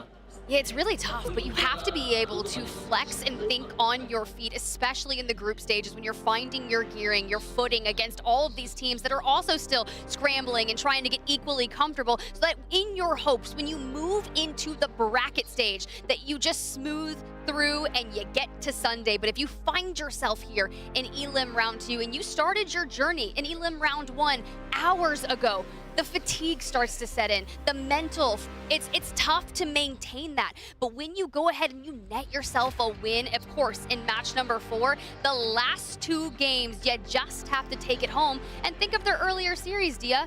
They did win that first game. They had a couple of games where it just wasn't that great, but then they brought it home in the final one, and it was enough to get them through it. It has been an incredible comeback day for SBI fans, and I'm really, really happy to see this roster actually having the performance that, based on, again, their scrims, their preparation, they deserve. They are making moves in Elim Round 2. It is looking like they are going to make it, but these next 2 games will really determine that for sure. SBI a whole lot safer than some other squads. Grow Gaming slipping down the standings. Ninjas in Pajamas, Unlimit, Fnatic, and SAUL already inside the top 10 right now, but their spots very insecure with the Wolves creeping up behind. Well, we did just have a look at Yuka, and you saw just how locked in he was. A bubble team currently in 9th place with 23 points. A ton of fans here supporting Fnatic. You can see Yuka F, take my energy. Hashtag FNC win. You know what, Yuka F? Take my energy too. Take it all, get yourself off the fringe and well into the confines of the top 5 so we can see you at yet again another match point finals tomorrow. No, a lot of fans will be very excited about that. You can see the orange lights in the crowd to give you a bit of an idea of how many people would be losing their minds at a Fnatic appearance in Match Point Sunday. But we're going to be losing somebody. VK Gaming currently in a very precarious position. FaZe Clan, Seriale, and Citadel all increasingly unlikely to make it. Nothing's impossible in Apex Legends. Nothing's impossible in 6 games when you just have to reach the top 10. But unlikely, Tiff, those odds are increasing. They really are. Let's get back into match number 5 as we inch closer towards the south yet again.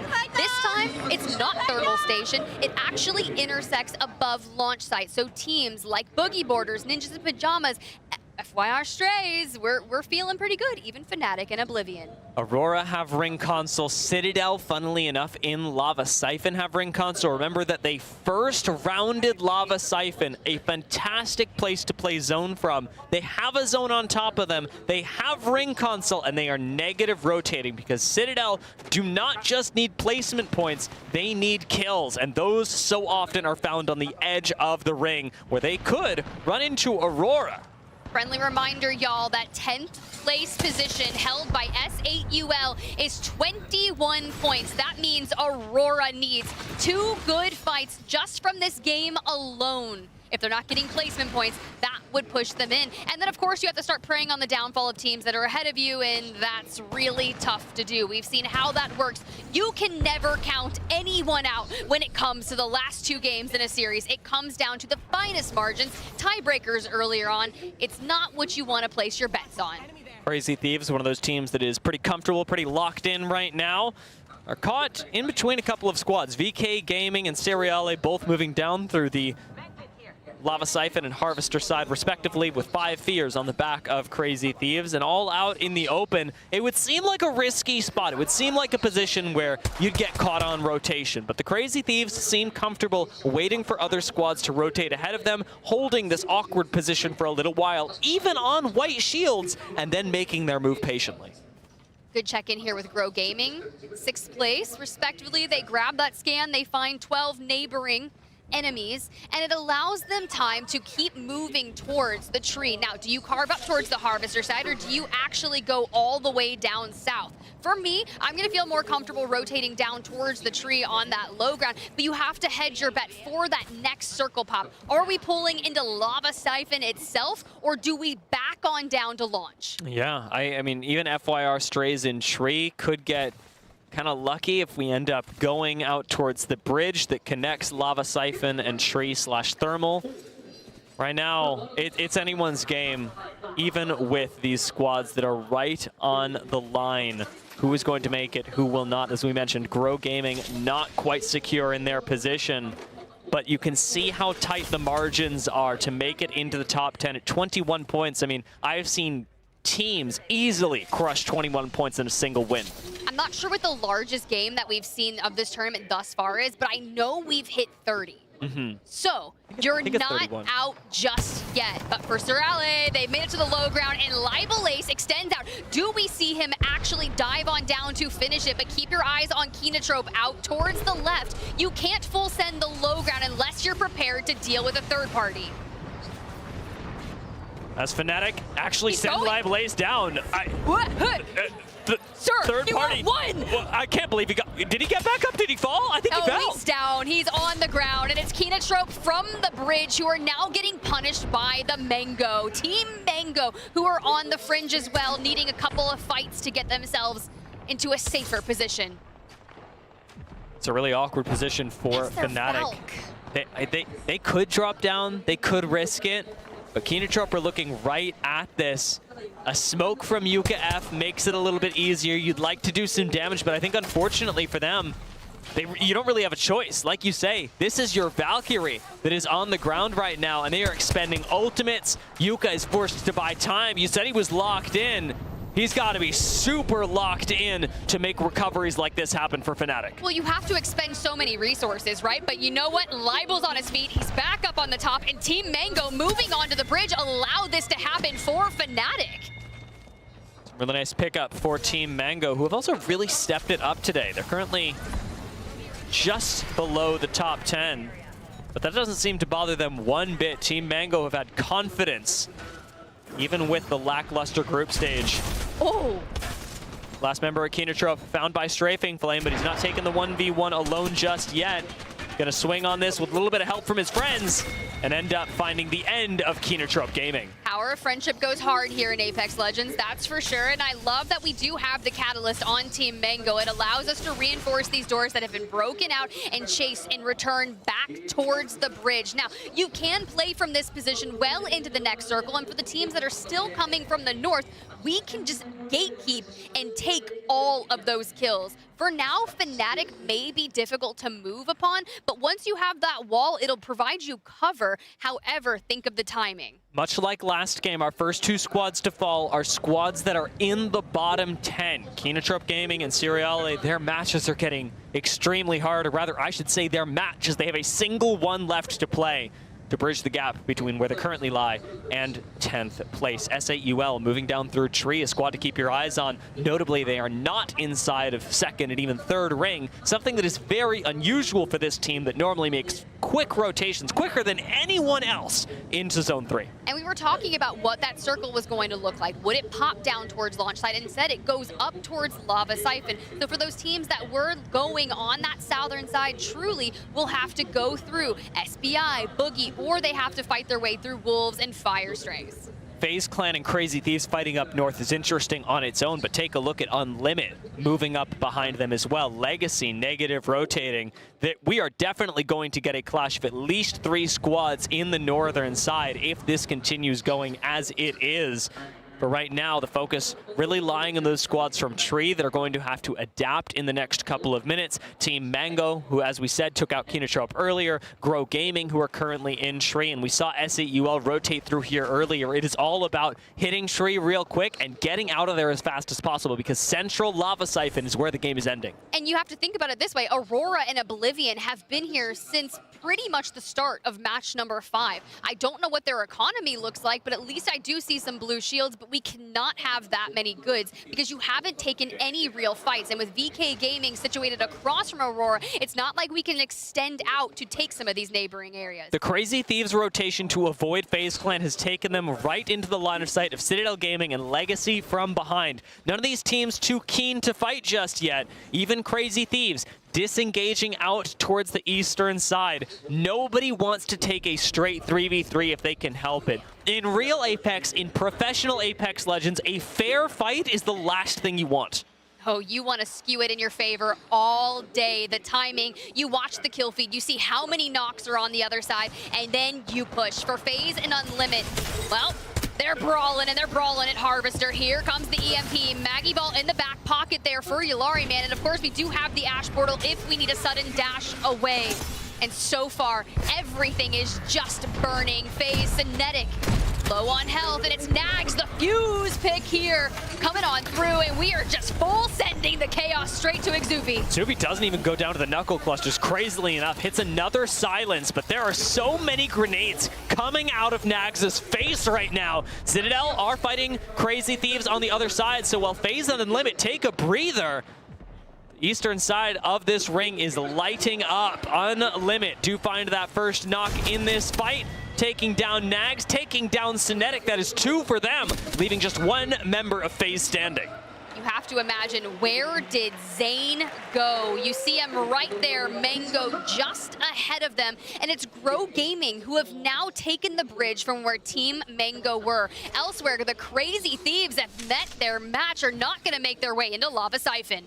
Eliminated too early, but the good news for them is that they don't have to worry as much as other squads that might fall here. Ninjas of Pajamas, as an example, would certainly be nervous should the next couple of minutes have their end in it. Couple more nades going to be collected for Vayne. Those nades, important utility for later fights, especially in endgame, with frags being a really critical way to siege high ground that Ninjas and Pajamas are going to have to do if they keep playing low ground like this. You can just see them scouting out for now. Zane also evicted from the lobby, and FaZe will have 1 more match to try to procure themselves into top 10, but they only have 8 points. Mythic Crate for Oblivion, going to be a big boost, especially because there is a counter pull on the horizon, ladies and gentlemen, as Wolves Esports take a Valcolt to try and relocate in the zone a little further up north. The ring has counter-pulled us all the way down to the south tip of Lava Siphon. Well, Wolves are going to pick a fight here with Aurora, and mind you, they are on the bubble, 20 points, and they need to move up. Aurora, they're on 17. So these are must-win situations for both of them. And at this point, you can't afford to go down now. You can't afford to push a fight and know that VK Gaming's at your back. Top left of the screen, exactly the counter pull that I was talking about. Even teams like Fnatic do not have this information just yet. Playing the center of Lava Siphon, they want to remain as flexible as possible. Flexible in this game is going to mean that you take fights, something that Fnatic do fantastically, especially in APAC North. We'll see if when the pressure is really to them now, when they are one placement off of not making it into the grand finals, whether that gets to them or not. I don't know. Well, let's see what Five Fears can do. Another Valcolt. Welcome to Lava Siphon. I hope you're enjoying the view. There's not a lot of placement left available for you, and they are forced to drop down, barricade themselves inside, but thankfully Aflo has the Gibby bubble. But if I'm going straight underneath all of the craziness here, you've got Oblivion, you've got Fire Strays, and you still have Grow Gaming at your back looking for positioning. I really wouldn't have minded if Five Fears tried to play the truck right now, especially because they have a Watson that can make playing the truck so much safer. They've got a Gibraltar as well to bunker down. Playing underneath this building right now, well, it does give you some...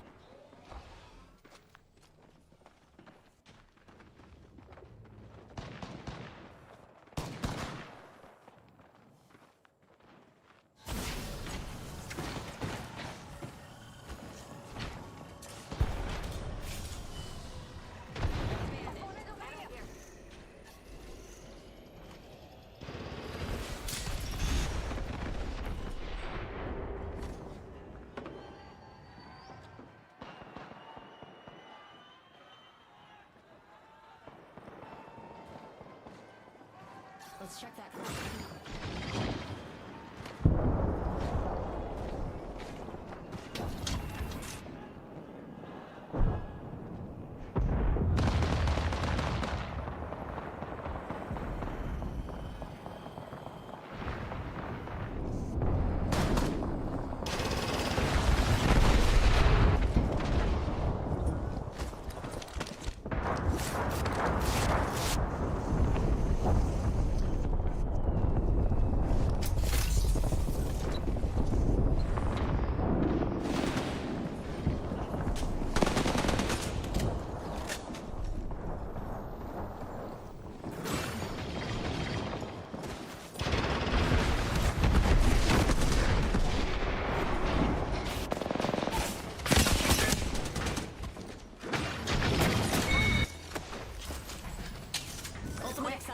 Let's go there.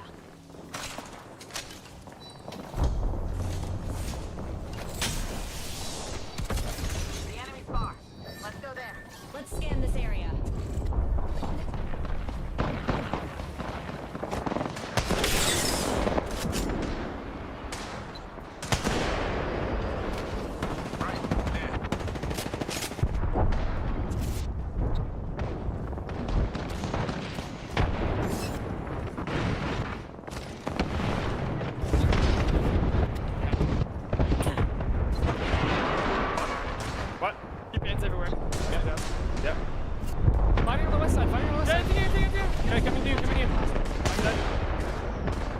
Someone.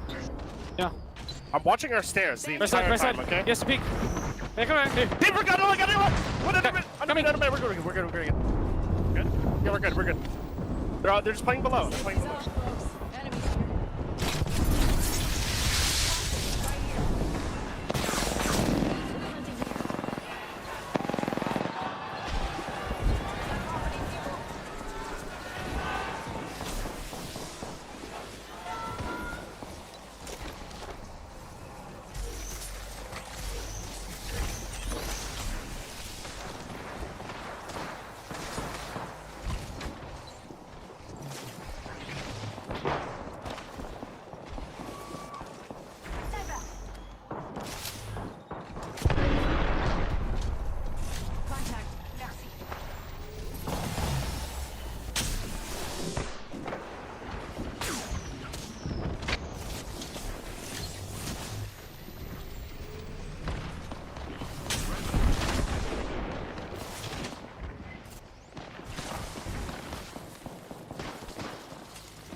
Wait, oh, I can hear myself. No, I can hear her. I can hear her.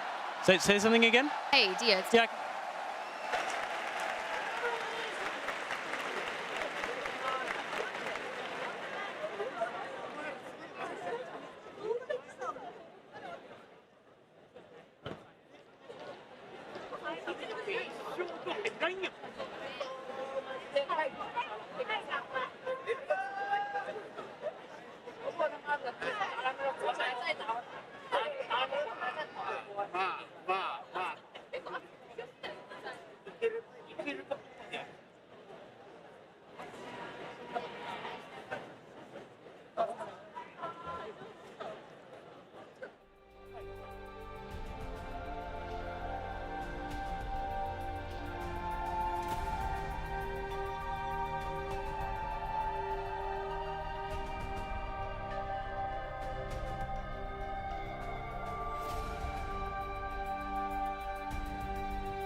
割り切って割り切ってくれ割り切ってくれゆっくりやりやすいやりやすいよやりやすいやりやすいよ打って打って打ってマジで打ってゆっくりゆっくり俺巻いてる俺巻いてる上様ゆっくりゆっくり俺のとこマジ強いで待ってる待ってるゆっくりゆっくり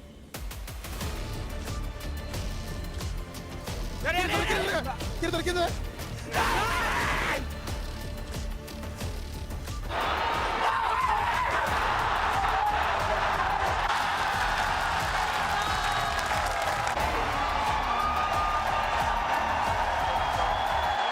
ALGS champs, thank you so much for being patient with us. You know, we had a little bit of an audio issue, but the one really cool thing about that, Dia, is how crazy this stadium got when Unlimit took that victory. I'm pretty sure their cheers were heard miles away and may have shook the floor. It is a surreal thing to hear nothing but the sound of the crowd roaring for Fnatic and then subsequently for Unlimit as they took the victory. And I mean, really impressive game from Unlimit. Can I just say, man, does Yuka live up to the hype though? Taking a look at that final circle, what you just barely miss is the Kraber shot he had on the only Gibraltar in the lobby, completely changing the course of that game as it went from 5 Fears having a chance at winning to 5 Fears struggling to stay on their feet for a second more. Fnatic played a pivotal role in that end game, and it has earned them a spot, at least for now, in the top 10 as they move on up to 9th. But those margins, they are thin, Tiff. They are so thin, and we've been having these magic numbers the past couple of days, and we're saying, oh, it's 90, it's 95. Well, let me just tell you, there's one thing about Sapporo right now is that we are raising the stakes. So I don't feel comfortable with a 28, with a 35, especially with Fire Strays there in 11th place with 26. Unlimit, though, after the back of the win, should be feeling really nice. Oblivion as well. And although Crazy Thieves went down earlier on in that prior match, we're still well into the top 5. Unlimit really impressing with the transition now onto World's Edge. They and SBI are 2 winners so far. Who will be our third? We have teams hurting for wins, from FYR Strays all the way down to Kenotrope. A win is almost necessary to move yourself into the top 10. And then, of course, you've got VK Gaming, FaZe Clan, Seriale, and Citadel, for which a win will not suffice. You need something more like a miracle. You need a miracle run, and if there's better time to have it, it is now. Match number 6 on the horizon for Elimination Round 2. It's do your best or go home. Our final game on World's Edge. And this time, we will be seeing no Valkyrie. So when you think of panic buttons, when you think of safety, we haven't got Caustic to make you safer. We haven't got Newcastle to give you a place to hide. We haven't got Alter to give you an escape. We haven't got Rampart to bunker you down. And we haven't got Valkyrie to forgive your rotations. All these choices eliminated, and it is going to come down to aggression, great positioning, great rotations, and the best Apex Legends you have ever played to move yourself into the grand finals. Well, let's get loud, baby. It's time to lock it in. Our legends are in the dropship. The feet are on the ground, and we are poised to make a comeback run. If you're outside the top 10, you said it, Dia. I'm looking for Fire Strays. I'm looking for S8UL. And the Wolves, who have been at the door alongside the prior winning champs team. 2 of the 3 members on Aurora looking to run it back. But for now, they're at the risk of relegation. You posed this question earlier, Tiff. Where exactly is our number for the highest points scored in a game so far? It is 31 points so far in this tournament, as scored by Alliance. This was scored on day number 1. And here on day number 3, even that number, even a little bit lower, would move you from 20th place to at least 10th right now. So we could set some records. We could break some hearts. But right now, it is the teams in the top right-hand corner that are really in the most danger because they don't need a big breakout game. They just need a good one, and even that can feel so far out of reach. Aurora want to take matters into their own hands by full sending it on the Boogie Boarders, but the Boogie Boarders, they're wise. They know what's up. Boogie Boarders started stacks. Aurora, they get Big Mod. Both teams that are at risk, they need to win this fight. Now, if you're Boogie Boarders, do you stay? Do you take this early engagement against Aurora? Or do you back on off, try to bode them out of Big Mod, out of this cover? Because fights in here cannot be the best. But when you look at where you need to go, this is one of those pathways that choke just above Big Mod into Geyser that a lot of teams like Ninjas in Pajamas might actually rotate up into. And remember, we've seen a zone like this just earlier today. Taking a look at where VK Gaming are positioned right now, just outside Overlook, that's a good spot. But Legacy, rotating down from Climatizer, they can have a lot of high ground accessible to them as well. This isn't one zone, it isn't one and done. But as a general rule, having high ground near and around Overlook tends to be a game-winning position. We'll see what counter pulls we have, but I'd like to see teams prioritize that more than just VK Gaming. There's only one thing I learned from watching Star Wars, and it was that high ground is good. It is. If there's one lesson you should take away from Star Wars, yeah, it's high ground is good, and I don't know, there's something else. I think there's a moral lesson in Star Wars somewhere, but I can't quite... Didn't learn it. Didn't learn it. That's all I know is Apex and high ground and 5 Fears, Wolves, VK Gaming are going to be early adapters to this. Now, Team Mango, of course, where they land in Landslide is one of the easiest to loot POIs. You don't really get a whole lot, but your job is to get out of dodge, get your kills, and keep on moving. And speaking of kills, Crazy Thieves have already expended a lot. We've used a Maggie Ball, we've dropped a wall, and now it's time to get active. With Crazy Thieves, they are one of the lower stakes teams in this lobby. They're already sitting in 4th place. They are already pretty safe. Oh my God, but the Boogie Boarders, that's simply not true of them. 15th place right now and down 1 with Citadel needing every single point possible. And they've moved on in. Ninjas in Pajamas are here as well. It's an all-out brawl in the south. And for Citadel, you need a miracle. And you've got Remix down on the ground, and it's Zuni and Kaisha, and they're trying to run. Kurev with the bow check from afar grabs another. We need a Hail Mary recovery.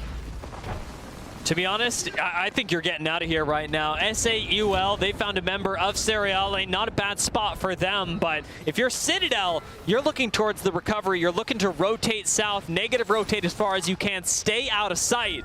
The same as I imagine Cereale are doing as they look for a respawn of their own. Yeah, but Countdown is just so dangerous right now. Cereale lands in Countdown. Keenatrope from Lava Fissure and AUL have already rotated throughout this, but they have to keep on moving towards the east. But this land right here, north of Landslide, is so open, so dangerous, and we got to get through it. We don't have Valk. We just got to keep running.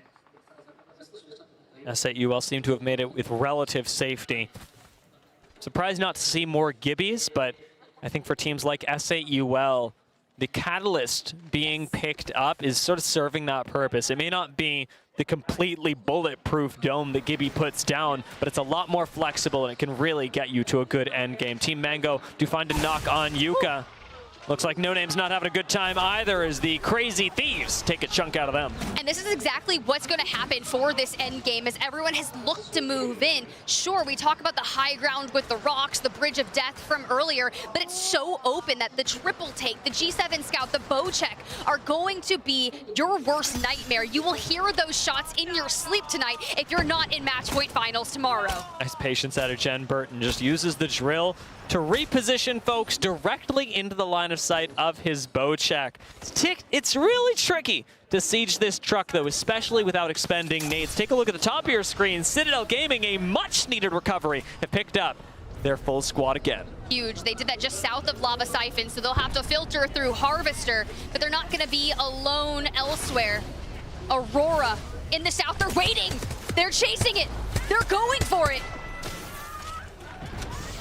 Really nice evac tower to get everyone out to safety for right now. Hyarka leads the charge, however, moving on through Lava Siphon and up towards the top end of it. Nobody else in their path. Citadel Gaming appear to have gotten out without too much trouble, and Aurora are not looking to extend the fight. Again, you don't want to be in a position where you are chasing, where a trap can be set for you. Well, that 10-point margin is still 29. Keep your eyes on it. Elsewhere, we did see Yuka F get reset from Fnatic in the center, and Crazy Thieves have set their sights on the trucks. Wolves Esports have fallen. They are outside the top 10, and their journey into finals has ended.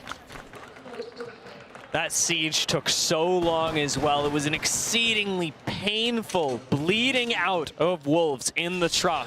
And a lot of other teams sat by and watched it happen, knowing that the same or worse could happen to them soon. Crazy Thieves secure their position with not just the kills, but in this ring, perhaps a chance at victory. And Cereale, who have almost made a full recovery, still find themselves down 1. Ein has fallen, and Unlimit are gatekeeping them in Skyhook. All we're trying to do is get on out. Another member of Cereale is actually over in Epicenter. So we have placed our bets on just moving, and Ayanaga ripped down from Peace. Unlimit knows no bounds when it comes to trying to ruin the dreams of others. Now, mind you, off that win, they found themselves in a safe position, but this is where they can focus on sending people home. The points really matter for Unlimit, though. Their journey is one towards first place, and they are quickly catching up to Legacy, just 1 point behind them. If Unlimit can walk out of here with first place, not only will they be very happy, I will too. Boogie Borders take their fight. Seems to work well up against Kinetro. Oh my god! Well, you said we needed a miracle, and they're going to drop a Path, a Rev, a Bangalore, and just get aggro. Lace was talking to Metro earlier. He's down the ground, and Rocky's just trying to connect it. But Panna, thank God, the reliable. You know how SpongeBob opens it up? He's got the little net. That's what I think of when I see the alternator. Tiff, we need like a 30-point game, and we are running Wingman bow check. You gotta do what you gotta do, Dia, okay? They are working through things here. They're currently situated in 15th place, and they are inching closer, 12 away from where Team Mango lies in 10th. Boogie Borders have walked right into Citadel as well. It is a 3-team fight that Boogie Borders do not want to be a part of anymore. Oh my gosh. We just got a reset, and now we're over here by Landslide, these tunnels. We're just getting messy. Okay, Citadel. Now, you have to dive back into the tunnel because you have Unlimit, who is still, you're right, looking for the best seed possible when it comes to that POI draft for finals. Because not only is the confidence of taking the first place in Elimination Round 2, but you are vying for the best POIs tomorrow, your best chance at hoisting that trophy. Talk about resets. Cereale just pulled off one of their own. All 3 members back in the game, if not the most comfortable spot in zone, while Grow Gaming, exceedingly comfortable over here in Monument, are making sure that, unfortunately, Cereale don't get a moments of rest. They are just trying to play Apex Legends here. They are just trying to get into Sunday's lobby. And now, even after a small reset, they've got EMPs that are dropping onto their face. A nice moment to try and connect there with the Seer Q. And Ayanaga is looking to locate Grow Gaming, but it's Noct who gets the finishing touches. They're down to a duo, but the banner is recovered, and they are sent packing yet again. We want to be back to a full 3, but we need kills, we need points, we need a miracle. We need to rip another respawn beacon. There are going to be none left on the map by the time Cereale are done. Great presence of mind by Grow as well. You could really tell they are dialed into their macro and their micro. Unlimit are the real menaces of their region right now. They're causing some pain for Cereale, and as they move forward, we get back to the coveted building of so many streamers. We find some semblance of stability here. We'll find a little area of pocket where we won't take ring damage before we can guarantee that we have to keep pulling towards the north, Dia. And I'm scared to say, bounce backs are crazy. This is really not a bad rotation. I love the way that Unlimit are using the Ash Portal, getting themselves from place to place, now cutting off Boogie Borders again. It is just Metro alive, and if Boogie Borders go out now, they will not make the finals. One of our youngest players to grace the stage here. That is where you have to focus, because it's tough, right? Especially for some of our most seasoned competitors to find yourself in a position like this. He's smiling. He's like, this is just a mess. I mean, he's the only Revenant on the stage. How could he not be having fun? I mean, sure, you've got to do what you got to do. We need 13 more points to hit 10th place. It's not impossible, but we need the full team of 3. Fnatic, who have that luxury, and even more than that, a spot in the next ring. Feeling pretty darn good. At least with this Watson gen. They don't really have to worry about being pushed, but what I would start worrying about is their rotation, and that's ultimately going to be up to Libel Ace. Where on Limit, I think they try and keep as many thoughts out of their mind as possible. It is slay, slay, slay with them, and it works out as 3 members of Citadel fall to Unlimit. Oh my god, the first pick onto Lava Siphon does them no good here in World's Edge as they are out. They will not be playing tomorrow. And set your sights as Sorale falls to Boogie Borders Metro. He finds a few, and Aurora are being blazed down by a Team Mango who need as many points as possible too. Aurora, our winners in Sapporo last year, do not make the finals. Shut down at 14th in Elimination Round 2. If that doesn't tell you how difficult this tournament run has been for some of our craziest competitors, that very much should. They can't even defend the title. But set your sights to Team Mango, Strafing Flame, Easy Flash, and Crumbs. This is vital for them. They are the one that everyone is looking to knock out. FYR Strays have fallen at 11th. Boogie Borders go down. We are dropping teams in the bottom 10. Everyone in the top 10 is still up. So think about it this way. Mango is that benchmark, right? SAUL, they're in 12th. They're 5 points away from this. But if I'm Oblivion, I would just start trying to survive. You're well enough into that top 3. You're great. Same with Crazy Thieves at this point. We get Jen back up on his feet, and we have to stabilize out onto the east, but the chaos is for the Mangoes. Crow go down. That is our first team in the top 10 to have fallen, but Crow are pretty darn safe so far. Maybe Team Mango can secure their spot a little bit more with just the KP that they've got, but their 10th place has not gotten that much safer. Crazy Thieves playing defense on the low ground, have Jen Burton, who needs to anchor for the squad, ends up throwing out the Riot Shrill, dealing a lot of damage over time to anybody who chooses to step up. But a nicely placed nade denies them the res on Phony. Crazy Thieves are not being given a minute of reprieve. They have to earn it. You saw a small pip there. That circle is going to be dangerous with 5 fears already well inside it.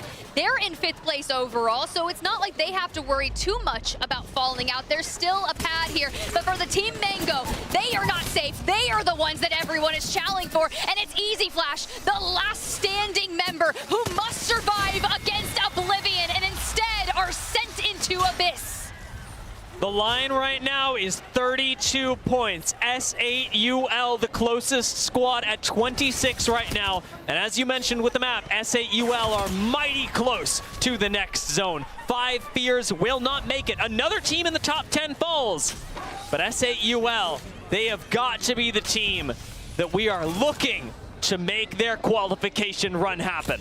And if you are Team Mango, you are sitting there inside your booth, a stage, a huge crowd surrounding you, and you are preying on the downfall SBI. elsewhere. SBI Esports have fallen, 9 teams remaining, and Fnatic holding steady here against the teams in front of them. Monsoon down, Monsoon out, and it's Libel and Colonel Garcia. The Fringe, they're holding steady. They're even taking down Ninjas in Pajamas. Crazy Thieves fall, Fnatic go down. Their position tenuous at best. Ninjas in Pajamas fighting VK Gaming, and they will fall. VK Gaming climb to 15th. But SAUL is still alive. They have officially tied Team Mango in terms of points. And now, if they can just make it one more place, one more kill, Team Mango will not be able to play tomorrow. Legacy now forfeiting their first place spot. Unlimit have moved up, and VK Gaming may be moving down. VK have fallen. They will not be joining us in match point finals. There is one more team. It is FaZe on the low ground who look to be shut down. Nags gets slid on by Unlimit, the Grim Reapers of the lobby. And they have now bested into 72 points, but SAUL, who needed a miracle, who needed a run, have found themselves 37 points into 10th place as FaZe Fnatic has been found. You set your sights onto the final boss of of our lobby, Unlimit. SAUL, who have just made their way up to 10th, and Unlimit, who have made their way up to 1st. It's been a massive climb for both teams in very different ways. SAUL, they get their crown, they get their flowers, but it's Unlimit at the top of the leaderboard who have really put their signature on this lobby. They truly have, but I love that SAUL is using this to set the trap, right? We're moving out, we're taking space, we're looking for information, and Legacy just needs, and same with Sharky, the Bocek, a couple of 98s, but Jesco on the front line. You can see as he loses, he has to pop a shield back, but is there time, is there coverage from Legacy and Sharky? Jesco's been pushed down off the high ground again. These Ash portals, the creative use of them by Unlimit, the coordinated use has unleashed them onto the map. Yulariman, star of Unlimit. Their spearhead is going to move on forward. Alternator in hand. He may be able to win this for them, but Xuvia is down on the high ground. This has gotten much more complicated. SAUL's defense is an iron curtain, and Yulariman swings it, finding one, but going down himself. It's just up to Peace. He dropped down to try to give the knockdown shield, but it's the P2020s, and actually, it is Peace. It is Peace trying to keep it, but it's SAUL who had to clutch up when it mattered most to stamp their ticket into the match point finals tomorrow, and they do it with a Game 6 win here. SAUL start this match saying their prayers, and they end it accomplishing their dreams.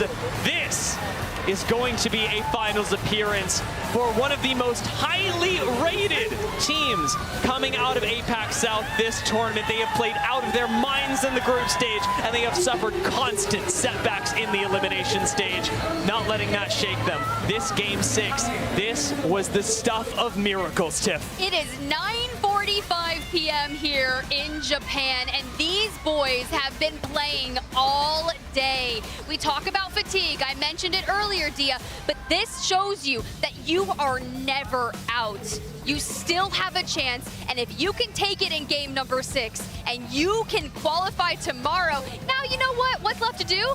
Win, hoist a trophy, write yourselves back into the history books. I just gotta say, welcome back to a finals lobby, Sharky. That's very true. He's very at home here. It's a really nice finish for SAUL, and you know they put their heart and soul into this. This was a two-sided story, though. We were watching SAUL climb the leaderboards, make their way into 10th, and ultimately clutch the win. I also was watching this game and thinking about Unlimit, their climb all the way to the top of the leaderboards. It is SAUL, yes, who win the game, but Unlimit, 13 kills this game, 22 points, the most in the lobby. They were unleashed. They are kaijus on this stage. Okay, so we gotta find a defense force, and I guess that's SAUL here today. But Yulariman there, 19 kills, Peace 15 kills, and there's your series results, your top 10 that will be advancing on to the match point finals lobby tomorrow.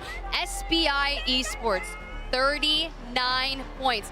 Dia, weren't we talking about those numbers, the cutoffs? 39 is so high! It is. It's always been in this particular championship so much higher than we expect. The level of competition that we have seen keeps defying expectations, and SBI making that cutoff. I mean, we talk about Unlimit. I couldn't be happier for them. SBI, I feel much the same way. Their group stage was so difficult, and genuinely, as a fan, I was starting to lose hope, but they show up, and in back-to-back elimination rounds, they make me rethink what this SBI roster can do. Dia, this is it. We have our 20 teams that are going to be playing to cement themselves in ALGS history, and it's been an absolute blast commentating these games alongside of you as our fans that are still here in the Daiwa House Primus Dome celebrating, making sure that they give their thanks, they give their support to the teams. Thank you so much for staying here alongside us. It gives us energy, it gives the players energy, and I cannot believe that this is it. It feels like we just got here, Dia. Yes, and in a weird way, it has been very little time, and it's even less until we crown a champion. These big games, in some ways, are just stepping stones, and they are they are huge ones. But to hoist the trophy, you have so much more to do. A big thank you to the 20 teams, of course, that have qualified to tomorrow, and to the 20 that we have now let go in our search for a champion. And of course, Monsoon back in the match point finals lobby as well with Oblivion. We've got the #1 Oblivion fan right above us as well. Desk, I know you guys have got a lot to break down, so I'm going to send it over to y'all and stop yapping. Tiff, Dia, fantastic job closing us out of our Elimination Round 2 series. And our top 20 teams are now set for tomorrow. And I'm just going to start this conversation off with the winner of that series because we talked about them at halftime. We were questioning, can they do it? What's going on in the first half of the series? I mean, this isn't the team that we saw out of group stage. And I am, of course, talking about Unlimit because they brought it back in the second half of the series, absolutely smashed their performance. And you can see the literal night and day difference here, Snipe, with what we got out of them. Yeah, I was stressing having picked them early in the first half with E-District. They had to move across the map the entire time and just couldn't find their footing. But a third, a first, and a second, and look at the kills along the way. 13, 11, 13. What a dominating performance out of these guys. You can tell they just decided that it's kind of like what we talked to Crazy Thieves early on when they were doing support and they had the back-to-back wins. It's one of those where backs against the wall, do what we do best, slay out, take fights, and they did exactly that. It was kind of what we watched at a Legacy in the first half of the round right there, and then they took over in the second half. So wonderful performance out of them. I guess World's Edge is their map, so hopefully they get those kind of games going to the grand finals now. Not only that, but the most insane support out of the crowd. Everyone loving the fact that Unlimit was finding their groove yet again in the later half of that series. And I think that's just lending itself to how insane it's going to be here when we hit match point finals tomorrow. Let's take a little bit more of a focus look down as we get to look at the individual level of success here. And we had to see what Elimination was going to do with the stats at the end of the day. 67 kills, Jayhawk. I mean, that's insane. Yeah, I mean, we saw them going crazy in the group stage, so it's no surprise that he was going to be a contender there. But then obviously with those 3 games, like Snipe said, all double-digit kill games. I mean, Yulariman, even Snipe said at the Open, put up a 4K 20-kill game. We know that he has the talent. It was just a matter of can they do it when it matters most in these bracket stages. It was getting a little bit dire there. I was starting to wonder, can they handle that pressure? But they were able to do it incredibly well. Very, very impressive performance, obviously out of Elimination, but the whole squad in general. I kind of want to get your thoughts on them and what type of threat they can pose in the lobby tomorrow, Grace. I mean, we've seen what they can when they're actually fragging up, but we've also seen some holes in the armor, some chink in the armor, really. But if they can actually, fix that out, I think that we could be looking at a potential top 5. Love that. I love that. Well, let's take one more look at one final leaderboard for today as well. It's going to be our Red Bull First Strike leaderboard. Of course, if you're just joining us, that means those were those first team wipes at the beginning of our matches today. And at the very tippy top of that is Boogie Borders. And that was a team we got to do an interview with Lace with. I mean, they had a really surprising performance, Jayhawk. Absolutely, but when you're playing Pathfinder Revenant, I mean, those characters, you just want to jump on teams. So I'm not surprised that Boogie Borders made their way up there. The aggression was on full display. I mean, they absolutely crushed it. We'll get an opportunity to take a look at some of these first strike moments as well. And, we were kind of wondering throughout the entire weekend, is this going to be indicative of a performance if you're able to get these early kills here, Snipe? And I think we saw a little bit of yes and no. Yeah, I think for a lot of these teams, getting that first slay in the lobby is going to bode well for your confidence. I think for Legacy specifically in this last series, getting those early picks, especially on a team like Unlimit, they tracked them down, they fought them, and that really gave them momentum in those first. Honestly, one of the main things I'm noticing is teams are dominating on maps and then struggling on the other half of the map. We have Legacy who dominated E-District and then really had a very poor performance on World's Edge in general. They didn't get very many points. And then you have, Unlimit who had, I think it had 3 points total going into the World's Edge matches. So I think tomorrow's going to be one of the most diverse map sets. We're swapping over and over and over. Yeah. We got more Olympus coming up because that map has only been showcased one time. So it's going to be very interesting to see the dynamic, and I think we're going to see the most well-rounded team come out with the win. Well, you're talking about tomorrow. Let's start previewing it, okay? Let's talk about the teams that have made their way through to our match point finals because we heard the casters talking about it. We're going to be talking about it. We have now whittled the competition down to the top 20 teams in the world, Grace. I mean, that's the thing that we always like to, when you look at tournaments and LAN, you always look at who's going to host the trophy in general, right? But you have to remember, this is the current top 20 best team right now in the entire world. That's a huge achievement, and which is also so important why people always try to look at this is a finalist team because they're that good. I mean, we were talking all weekend long about how this was going to end up. Couldn't really tell because everyone's performance throughout the whole weekend was really, really strong. And now we see just how stacked that lobby is. Jayhawk, give me your thoughts. This lane has been so competitive. Every single cutoff is getting crazy. I mean, we saw on the group stage what it was, the highest that we've ever seen a 21st place team place. And then all of a sudden, that was 39 points for 10th. This feels like we're about to go into a match point finals where we're not going to see one of those teams that dominates in 2 to 3 games to start off and is all of a sudden just going crazy. Even Snipe brought it up with the map changes where, okay, maybe somebody's good on one map, but then we're shifting over immediately to a different one, and now we're going to see a different team start. I think we could be in for a long Sunday tomorrow, and I'm so excited for that. I know. I think everyone is just as excited as you are. It's going to be insane, especially with this this crowd. So, Snipe, give me your final thoughts before we close out the show. I'm just so pumped to see the kind of tournament we've had on display so far. Honestly, Fnatic and Unlimit making it is just one of the best storylines that you can ask, because we've talked about it before multiple times. You have kind of old gen with the Fnatic roster. Everyone's, been like the #1 team in Japan. Now we have Unlimited who won the Pro League. It's just kind of new gen, old gen, and it's going to be interesting to see which one of those teams comes out on top. And personally, I would love to see how insane this crowd erupts if one of those teams specifically are able to take home and host that trophy. It's going to be a really good day. And if you're wondering when all of this is going to be kicking off, let's take a look at the schedule so you can see exactly what and when to expect all of this match point finals action to occur, okay? Because it's going to be a day that you are not going to want to miss. Whether you are at home watching remotely or you're here with us in the venue, this is when you're going to be able to see everything starting. It's going to be 12 p.m. JST, okay? That's going to be obviously tomorrow, Sunday, January 18th. And make sure you check all those different time zone changes for depending on your local time zone for when everything is going to be starting, because it's going to be a very exciting day. And if you recall from last year, we had one of the most epic opening ceremonies that we could possibly have had to kick off our match point finals last year, which means, of course, we had to do it big this year as well. And if you want to know what I'm talking about, we've got a little bit of a sneak peek prepared. Check it out.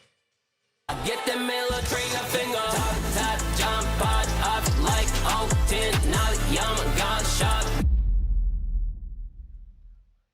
Just a little bit of a teaser, okay? If you want to see the whole thing, you're going to have to tune back in tomorrow, 12 p.m. JST, because when you do tune back in, the top 20 teams in the world will be fighting to etch their names in the history books. Will it be a repeat victor, or will a new team step up to the plate to grab the title and the glory? You're going to have to tune back in to see how all of it plays out. I know we're all excited, and we are all excited to see you back here joining us as well. For now, get some rest, and we'll see you back here tomorrow, Legends.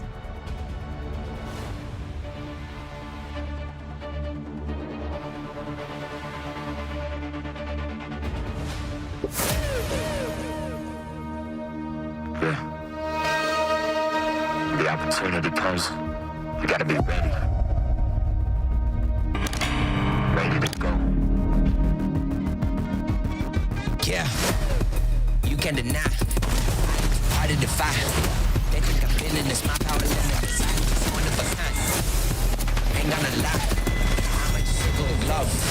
Letting you know, I am the king of the world and I sit on the throne. I'm in my zone, coming for everything now. I'm gonna shoot for the stars, I'm a level until all my enemies out.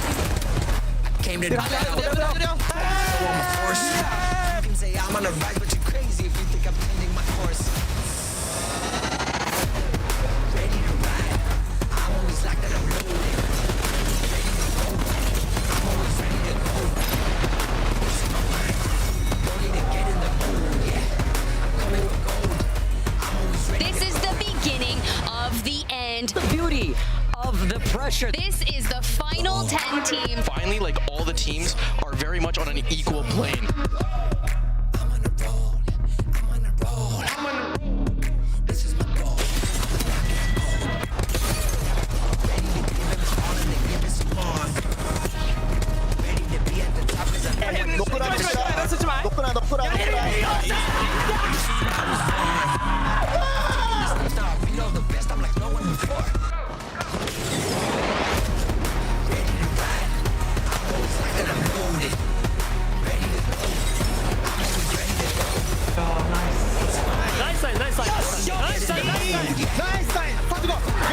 guys.